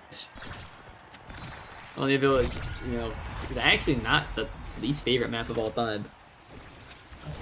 Actually, you know what? Maybe it is. I think it is. That's understandable. This map, Hey, but it's fine. And the classic Oni Village double barrier, that's gonna be a hard one to get through for Light, especially on the most important point of the set. And he's got the court in front of net. Snake, Yeah, the insecure man of the hour. What That do you do? is just. I mean, that's just checkmate there. Yeah, there's nothing really you can do if he's in your face and you get hit by the core flip stun. It's kind of over. And you can see the strike war influence because both goalies are first in line to get their trainings. Yep, and there it is. Aerials, quick strike, kind of expected there. Big fan of the big, but 1-2 punch is being left of an enemy Julie. I don't know how I feel about letting Leon of all people get 1-2 punch. Like, I really think you just drop a stinger there. Wait, sorry, Leon didn't get 1-2 punch, Snake did. And I think if you're Corey there, I'm pretty sure you take 1-2 punch. Again, I've talked about it before, I don't think Stinger's good this match. Which apparently is a hot take, but I mean, it doesn't stop regen. And so the damage on it looks so weak. I mean, look when Corey hits someone, and look at the burn damage. If he does decide to hit someone. You gotta give him a moment. Give him a moment. Like, any moment now. Nope. Oh, you know, he just hit Vaughn. There, it did. It did like maybe a bar, like a little less, because you have to count like the actual impact damage too. And like, dude, he's already regen. Like, stinger damage is irrelevant. And Yeah, 1-2 punch damage is unreplaceable. I mean, right now, Yeah, like, if look you're at on Snake. edge, He's already staggered. Yep. Which I guess you could contribute to. That's probably the thing, but like, it's a single like dash punch from the blue area is going to kill you. Like, it's really strong, and especially on Oni Village. Like, it's so much damage. Assuming Snake does hit the dash punches though. But no, one thing to note is actually because there's unstoppable this game, 1-2 punch actually might be less valuable because they have the knockback resist, so you can't really dash punch people off stage. In fact, the Julie are having a hard time connecting dash punch in the first place to get the damage. So I actually might be in the wrong in that this is actually a pretty big read on what's going on to take Stinger over 1-2 punch and give it to the Juliet. I would say I'd prefer the damage, honestly. I think the damage is pretty good. On 1-2? Yeah, I would prefer the damage on 1-2. Also, finally, a goal barrier down, and Gumi, AFK on the keyboard, lets his own, top one go down. So he's making it fair for the enemy team, as Snake presses Juliet Flurry and shoves that one past, you already lose. Make the other team think they have a chance. I like it. And now he brought their mental up just to destroy it again. They're up 1-0, but and again, the leads in this game almost seem meaningless because like when the Awakening draft comes, that's how you know who's gonna win. The Awakening is just such an important power pick in the draft, and like there's just 5 people just trying to get back and forth in front of the barrier, and Snake finally takes it down. Gumi has to give that barrier for free, and we are here. Yeah, Snake not much charging you up core flip. Oh, really do with that one. now how do you think Caleb wins this? Snake misses his core flip. That's how he wins it. That's a pretty good win condition there. Now we're in a nice spot. Leon getting that top barrier. Corey sending it up to him. Not much happening. Vaughn trying to get it to Snake. Snake a little bit low on HP. Is going to regen a bit. Is in a great spot to do a little bit of a dash punch here. Ooh, you already lose. I believe he evasioned. I'm not entirely too sure on that, but Leon just trying to get some stagger damage on him. Vaughn almost getting into it, and Gumi having to use the core flip to save that from going to his own net, and Snake just shoves it in the top shelf. I like the kind of play style that Demon's Raw is going for. Snake just sits on top of Caleb, charges core flip, while Vaughn 1v2s the midfield on the core control. And wow, into the barrier take. I'll stop saying it. Well, you know what? As you said that, Gumi's barrier also went down. He tried to gig it, and you already lose. Decided to Kai barrage it, into the barrier. Does have to pop his core flip there. Might have not needed to, but Vaughn holds that for a little long. Hey, he was trying to wait out the Julie ultimate from Snake, because he's like, if you hit it into your own Julio, it will stop you. So he tried to wait it out. Yeah, other team, of course, aware of this. and just kind of wait for Julio to strikes for the prediction. Yeah, and Demon's Raw have been doing a pretty good job of letting Snake sit up pretty far and hitting it into these speed boosts to try and get it up to him. And Snake just sitting, trying not to die right now, but he's also trying to charge his core flip to get, you know, checkmate situations onto You Already Lose. Leo trying to get it out, but this game is looking all Demons, as I feel like these rounds have been really heavily dominated by the midfield of Vaughn with the help of Gumi kind of supporting him up there. And Corey and Leo are really struggling to get a good shot on the goal. Yeah, Vaughn making an excellent use of Magnetized Souls sitting in that center, especially when you consider that Jakar also has his invisibility for him to, you know, reposition quickly. He's just sitting and trying to help his team, and Snake once again in this top corner. I'm telling you, he sits there, he waits around. When he has that ult, Vaughn will try and get it up to them with the invisibility and just shove it in there. Yeah, that was just play. And as you mentioned it, Vaughn taking really great use of the Jakar invis there, just kind of put it in position. And Snake, by some miracle, ended up living there. I don't really know how, but he did. And when he did live, he put it in. We're in the final round, but there is a big difference maker. Caleb has hit Prime. And by the way, it's weird. He's like, who the hell's Caleb? You already lose. He's Caleb. It's kind of confusing, but if I say Caleb, that's what I'm talking about. And sorry. You already lose picked up Hot Shot. Sorry, it's kind of confusing with the colors. I can't always see the names easily. Gumi now has Prime Time. Though Hot Shot is kind of equally as good, but I shouldn't say equally as good. It's still good, but Prime Time is just a different beast. As you can see, Gumi just did it twice in a row, just kind of get some pressure. And look at that little conga line in the top. Just 6 players standing in a row. Yeah, when you consider like Prime Time value over Hot Shot value, I would say Hot Shot's more valuable whenever you hit the core. But the problem is, you have to sit and hit the core over and over and over. And if the one time you don't hit that core, that thing's going on cooldown for the entire duration. Really? What do you mean, really? I know. Never mind. Like when you think about it, like with Hot Shot, you're forced to like use your ability, on the core. But like with Prime Time, it just gives you an extra blanket that you could just kind of throw whenever. And it hits harder too, so you're getting even more kind of raw DPS to kind of help out your Jakar Julie forward duo. The double brawler meta returns and has been quite strong this game. As the way this game's looking, it looks like we may see a final game 3 of this series. I know they want to call it BO1, but nah, it's BO3. It is just a BO3. That is very much what it is. And look, once again, if you remember what I was saying earlier about Snake with the core flip, good try. Fortunately, just barely misses that one there.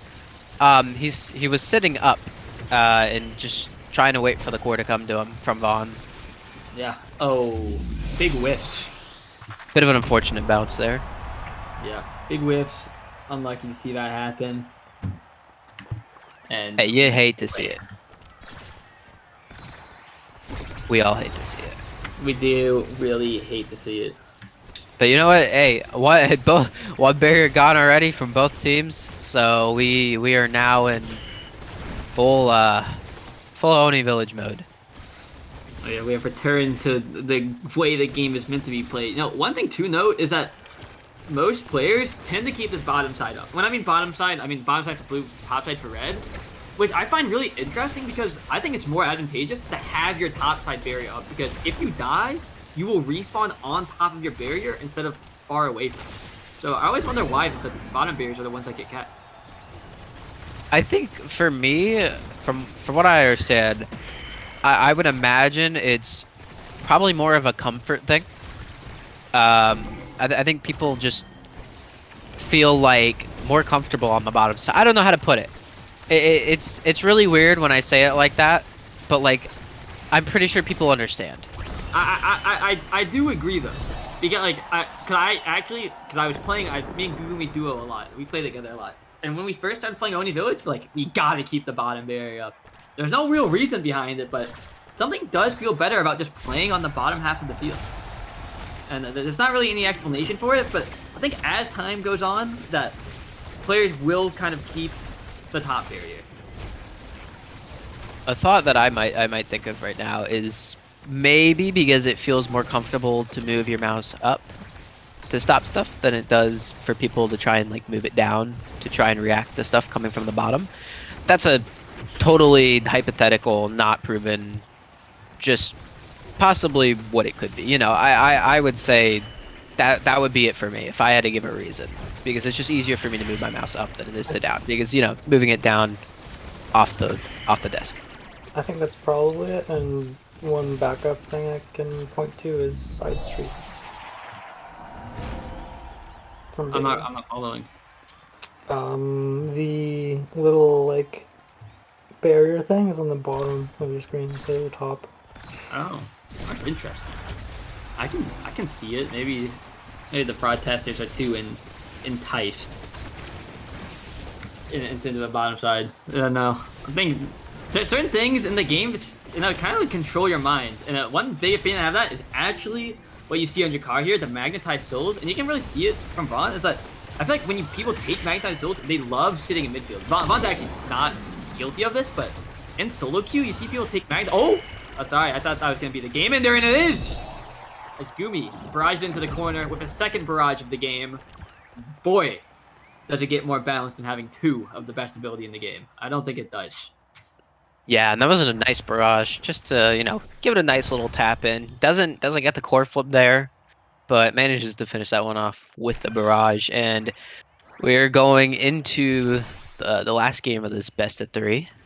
And honestly, it is anyone's game. Trainings could determine, you know, literally just the game off for it. So who knows? Who knows? Real quick, because we did discuss this more, and Boo is just begging. Love it. Let Boo speak on the issue. Well-known goalie main and controller player, Boo 20K. Oh shit! There he is. I forgot to requeue. All right. So Let's hear it. first thing, the reason that we keep the bottom barrier as goalies is because it actually, the way the map is shaped and aligned, it actually looks closer and you can see stuff more clear. Most people have their monitors tilted slightly upwards, so it naturally brings the bottom of the monitor closer in general. So being able to see the bottom barrier clearly is why most goalies prefer to leave that open. Huh. Yeah, I get that. Yeah, I do feel like I have better visibility with the lower half of my screen when compared to the upper half of my screen. Because it's not really, like, it doesn't look any different as far as the way the pixels are, but as far as comfortability, it is a noticeable. It just, as for myself personally as goalie, I always leave the bottom one up as well. It feels like I'm able to see more and bigger than on the top side, even though it's not. That's just what it feels like. And I any goalie I play with does the same exact thing. It's super noticeable when you're actually paying attention to it. Yeah, I feel that. The bottom side is more comfortable, and that's like the in-depth scientific explanation for it. And also with Oni Village, there you saw a lot in that game that they're stacking 6 people on the top line or bottom line. I think it also comes down to draft. In Oni Village, if you play even more bruiser aligned, like Oni Village, if you have an X on your team, you can play mid a lot easier with his ult and dominate the middle, because you can't really contest the X on it. So I think X Drakkar on Oni Village is really good. I don't think ranged aside from goalie is so good on Oni Village because you do have a lot of those contestants in the zones. But if you have like X Drakkar, Juliet X, something that's more bruiser heavy, you can contest midfield a lot easier. And I don't think people are picking up on that as much. Yeah, I think I have to agree there because you kind of saw it there, the Estelle versus the addition of like Drakkar, which you could argue is just Estelle but better in some capacity, but having the extra brawler, the the kind of stuffing power in front of the goal seems like a necessity in order to push past that final barrier, especially against picks like Atlas or like Asher, like these like melee goalies. You know, you did just talk about how nice it is to have range. I think specifically Kai. I think Kai kind of has the best of both worlds, where he's able to support the midfield, but also he's got the barrage there for the anti stuff, and just really loves making it extra hard in those forwards to put it in. One thing I would like to see is, I know that Kai is a comfort pick for everyone in the net, but this patch or what we're playing on right now, there's a lot of diversity as to what's viable. It's just people aren't willing to go outside of that comfort. Like Atlas is really good right now. If there's no other picks that use, Monumentalist or anything creation based, Atlas is super good. As far as even Rasmus is also really decent in the net, I feel. And especially on like Oni Village, where you sack one of the the goal gates immediately and then play off the other one, I would much rather have an Atlas than a Kai protecting it. Yeah, I agree. And Atlas is like a really like big thing because a lot of the beta players just didn't play Atlas. Atlas was like, you pick Atlas in my game, you're throwing. In fact, I could probably say I saw more Atlas forward picks than I did Atlas goalie. I mean, saw Barcode pick Atlas a few times when it was Atlas arc. It always looked pretty weak. And so I think it was talked about earlier in the cast about people really playing what they're comfortable with from beta. Like, not even just like pick-wise, but comp-wise. And I think it's really showing. And especially now that the meta has changed and you can kind of get away from more double brawler or, again, melee goalies are starting to look a little bit better again. And that comfortability issue is pretty massive. And like if you see Twin Drive on the board and Atlas is up, you are greatly hindering yourself by just not picking Atlas. Like, I mean, it's been talked about a lot. I mean, what do you do in the Twin Drive Atlas? I feel like you just kind of lose. Absolutely nothing. Yeah. Hope he doesn't get hot shot. I mean, The only thing I am losing is brain cells. Like, I think that's why I hated it at first, the carousel. I really did. I didn't like leaving everything up to RNG. But there's a lot of backseat strategy that goes with the carousel, and it not only adds a lot of diversity to the game itself, but a lot of play styles for each character individually. Like a lot of times, like in beta, you would see Kai with prime time or missile prop, both even. Now you get Kai and they can choose to go missile prop, or they can go damage with special, I can't make the name, the specialized one where it does 50% extra and just absolutely slaughter people on Kai. Yeah, specialized training. Specialized training. Yeah, there's so many different builds that you can go with each specific character now because they've merged them together, and I do like that a lot. Yeah, I can agree. The diversity is nice, and thank you for the input on the issue, the expert opinion. But we are ready to get into this final game of the tournament. Yeah. It's the final game. Final countdown, and it looks like we're going to see Caleb's signature Amy goalie pick. Not hasn't been seen too much, but I do know that Caleb and Streak pretty much both believe Amy goalie to be one of the best picks in the game right now. Yeah, and when you consider we are on Night Market, which I feel like I haven't seen in 30 years, when you consider picking characters like Zentaro, that middle part of the map becomes so much more impactful on who can reach the speed barrier first to get it for themselves. Yeah, and boy, I'm happy to see Night Market here. Like, this is the map to end the game by my personal favorite. Probably community favorite too, if I had to guess. I mean, what is your favorite, Daph? Well, I would say it's better than the other ones. So that is a great way to phrase it. And a lot of Estelle, Zentaro. I mean, the mirrors are coming out. It's the Kai versus Amy goalie, and goalie's arguably one of the most important roles in the game. So you can really see the difference in the two. And Gumi's been putting on a show tonight. I mean, and so is Snake. I mean, the Roger thing is that's a great goal. Nice use of dash there. And 2-note, the starting trainings this game were Stinger, Super Surge, and so that is why Bizantaro picks has come out, and you know, a bit of ego from both teams to leave it up and just believe that their Zentaro is going to gap the other. Yeah, and it's definitely going to be what will probably decide this match. As you know, look at Leo Leon already getting one goal barrier for his team there, grabbing the middle thing and almost killing Vaughn there off of it as well with his primary, but. I didn't even understand what was going on there, but somehow the goal barrier got, so we take those as Leo Leon shoves that one into the bottom side and gets a point for his team, making this game 1-1. Yeah, you know, in between the match set, like, points, Gumi is talking about how well he's popping out ID in me. Like, I'm going fucking insane right now. And I hope that he continues to in the last thing. He's in the zone. And I kind of expected like a good performance from Gumi, but I think he's really outperformed his depth. And a really good save there from not losing 2. It looked like he gave away 1, but it could have been way worse. Yeah, in Night Market, when you consider the map, getting the core like into the middle could potentially lose you both goal barriers at the same time. So it's kind of hard because you don't really want to lose like a goal barrier on this map, like off rip. So you kind of try and play both, but it's definitely a lot more nuanced than the other maps.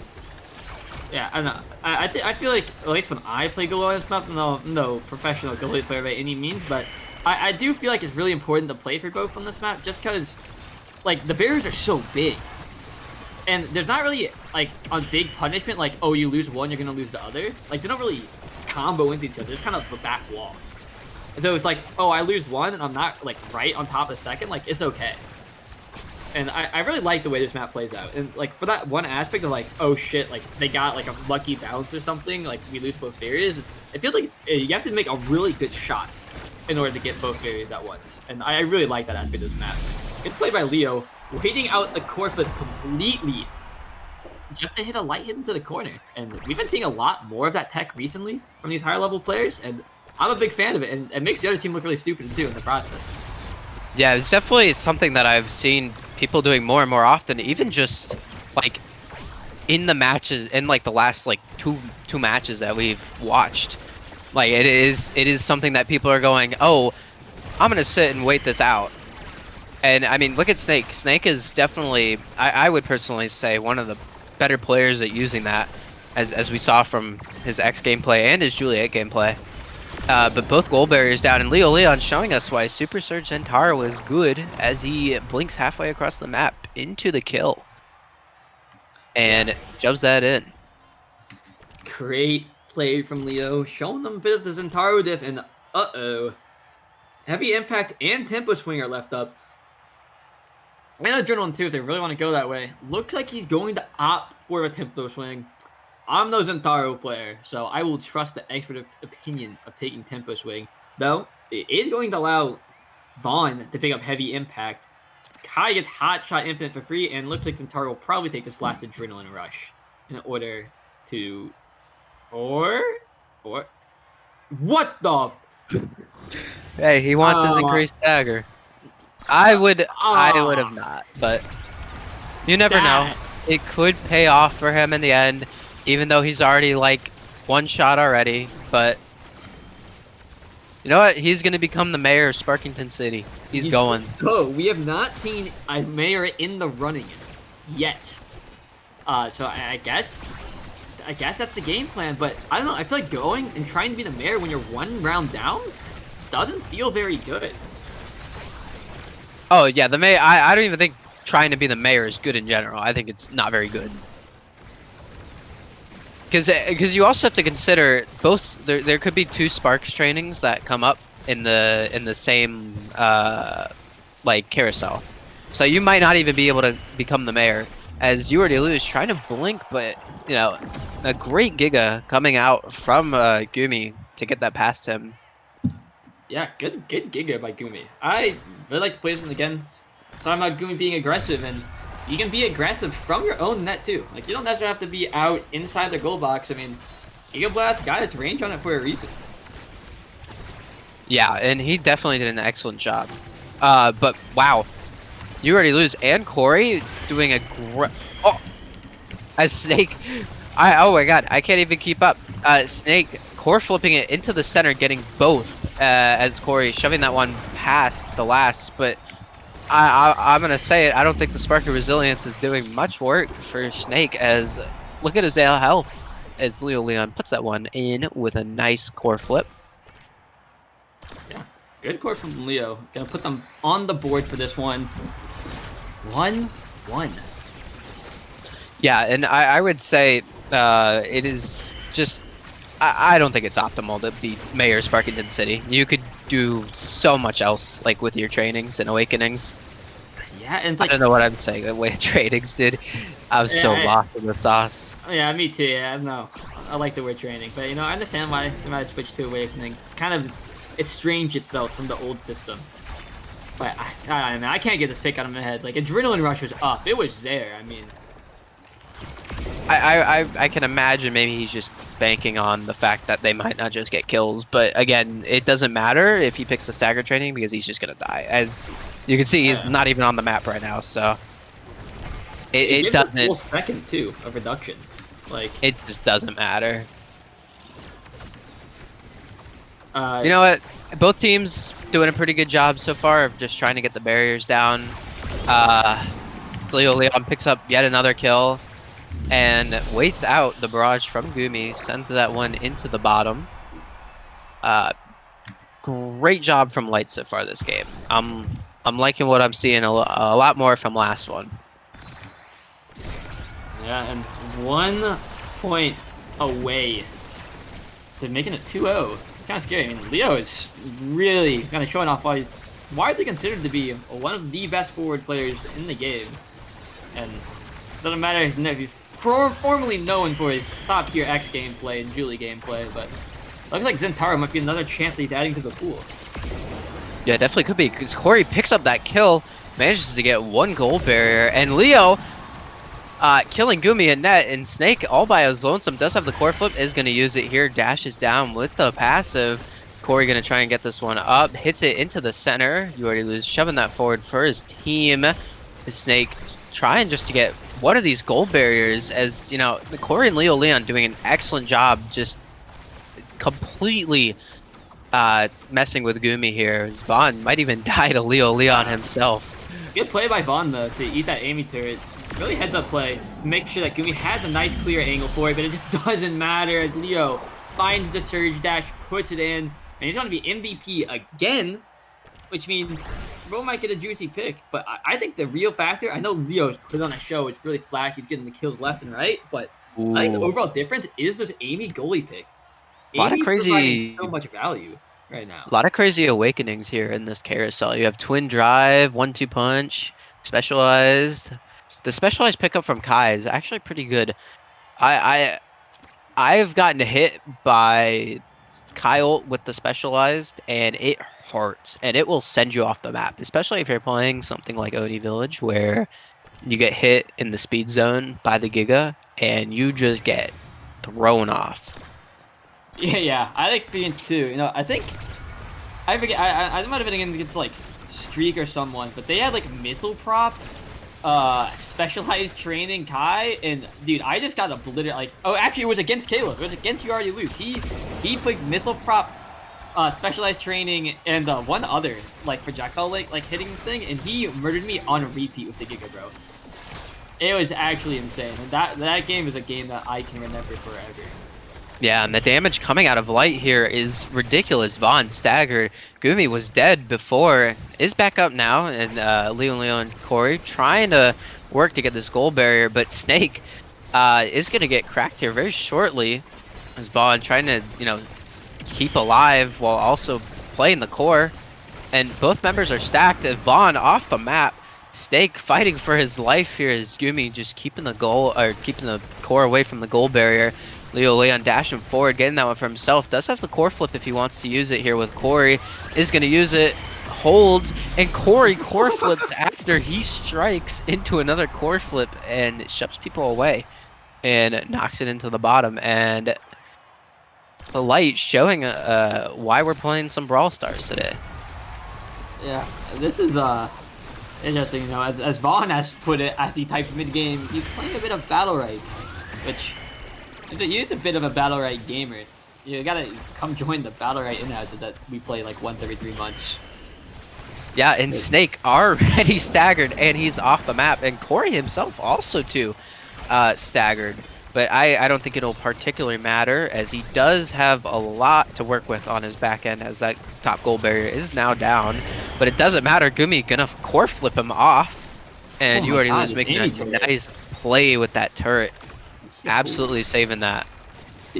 Caleb's doing so much damage and providing so much mid control, and he's locking down the last barrier all at once. I mean, that's why, in my opinion, Caleb is arguably the rank 1 goalie. I mean, another demon on the pick, and he's really showing why it's valued. I mean, the only other person I really see pick Amy goalie is Streak, but Caleb and Streak both just love the Amy goalie, and I can see why now. I used to be the biggest hater of the pick, but this shit's strong. I feel like the value of this Amy goalie can be seen easily through this game. Yeah, Vaughn and Snake are doing an excellent job trying to claw back some of these points in this game, as it is the potential last set for this game. But they are fighting for their lives here, and Snake especially doing a job. Again, what I say about Snake, he sits in these corners and he waits with that core flip, and he shoves it through. Yeah, but come on, we already know that Demon Draw has been here time and time again, but they refuse to lose. We can see like their 6th reverse sweep, and it seems like the Demons have found their angle. I mean, they're getting the kills left and right now. That specialized training pickup from Gumis is just putting in a lot of value, it seems, for their damage output. He's starting to out-damage his aim. Yeah, the mayor of Sparkington City is eating right now with these kills. As I say that, you already lose, making a nice play with the Amy primary to knock him off the map, but Vaughn getting the reverse kill and almost being staggered himself, going to go into the other goal arc to get the orb. Gumi making a nice play with that core flip, holding it for a while. Vaughn trying to stun You Already Lose so he can get that, but an amazing primary from You Already Lose to get that top goal barrier, and Vaughn and Snake both cracked as we speak, so gonna be especially hard to defend this, as Corey just gonna throw all of his abilities, and Leo Leon shoving that one into the bottom, making this 2-2 and potentially I guess I would say series set. Yeah, man, this is a game of the ages, but again, final point potentially of the tournament right here, or we could see many points in the future. It all depends on this game, but of course, Vaughn did go down early, caused him to lose a barrier. And God, it feels like every game, Caleb is just every point. Like Caleb is keeping his barriers up, and Gumi is losing it. But good performance. Gumi does not want to go down without a fight, and Caleb not able to get there in time for that last barrier. And there it is. Net is open. Demons do have a chance to bring this one to one more round.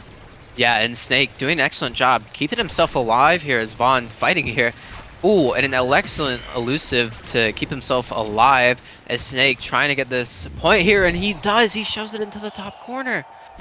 And I fear this game will go on for a little bit longer. Yes, Demon Raw making the comeback. Maybe we see the mayor come online, but wow, the sparks are not there. The public is revolting at this mayor, as they do not want to give him any chance for a vote. And boy, but you know, Corey does have to take away perfect form away from Zentara. That could be chaos itself. You gotta pick up Stagger Swagger. Snake loves these offensive trainings. And bulk up is going to be grabbed from Leo, and wow, they just picked up a shit ton more damage on the side of Light, and I got a feeling that Light is about to play a lot of battle rights.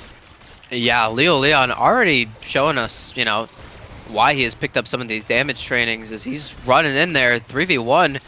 Pretty low right now, actually got cracked as Snake trying to keep the core away from Gumi is going to get cracked here. Corey just barely missing the blink primary there. Isn't going to be able to pick up that kill, as once again we are playing some Brawl Stars out here on the field.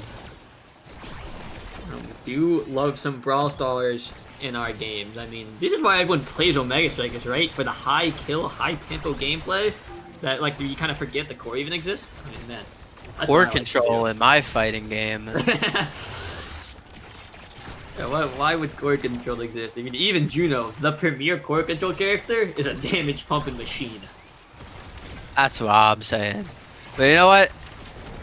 You still gotta hit the core into the goal barriers to get points, so might as well focus on that as VOD fighting for his life. Ooh, manages to work with Snake and get Corey off the map. And Oh, multiple man. people are dead, but Leon manages to put that one in for free as Gumi off the map. I like when half of my lobby is dead. I think that's how I know the game's in a healthy state. Like, if 3 of 6 players are gone, I know lethality should not be moved an inch. Yeah, and Leon's doing an excellent job here. He's basically, I wouldn't say he's sitting on Gumi, but he's definitely applying so much pressure as Vaughn struggling to stay alive here. Is just throwing abilities forward, trying to keep this core, you know, as far away from his own end as Snake. Dashing forward, doesn't really hit anything. Is managing to get that stagger swagger regen though, as Gumi, once again, he is fighting for his life here in this net as Snake off the map. The mayor of Sparkington City has left the city. Yeah, and man, it's just awakening diff here. Like, the awakening at Gap is insane. Caleb has Stinger, Missile Prop, 1-2 Punch, Deadeye. Leo has Surge, Tempo Swing, Primetime Bulk Up. And Corey has Stinger, Built Different, Big Fish, Perfect 4. Like, yeah, guys. I think this is gonna be good. I think the players are gonna be begging to play another game. Yeah, and Gumi making some excellent plays there with his Giga. Instantly knocked Leo off the map. Snake, one shot in the back. Is going to get picked off by Leon. One goal barrier is going to fall for the side of Demon's Raw. But Gumi making some pretty good plays to keep it alive. Leon trying to get it. Does manage to pick it off.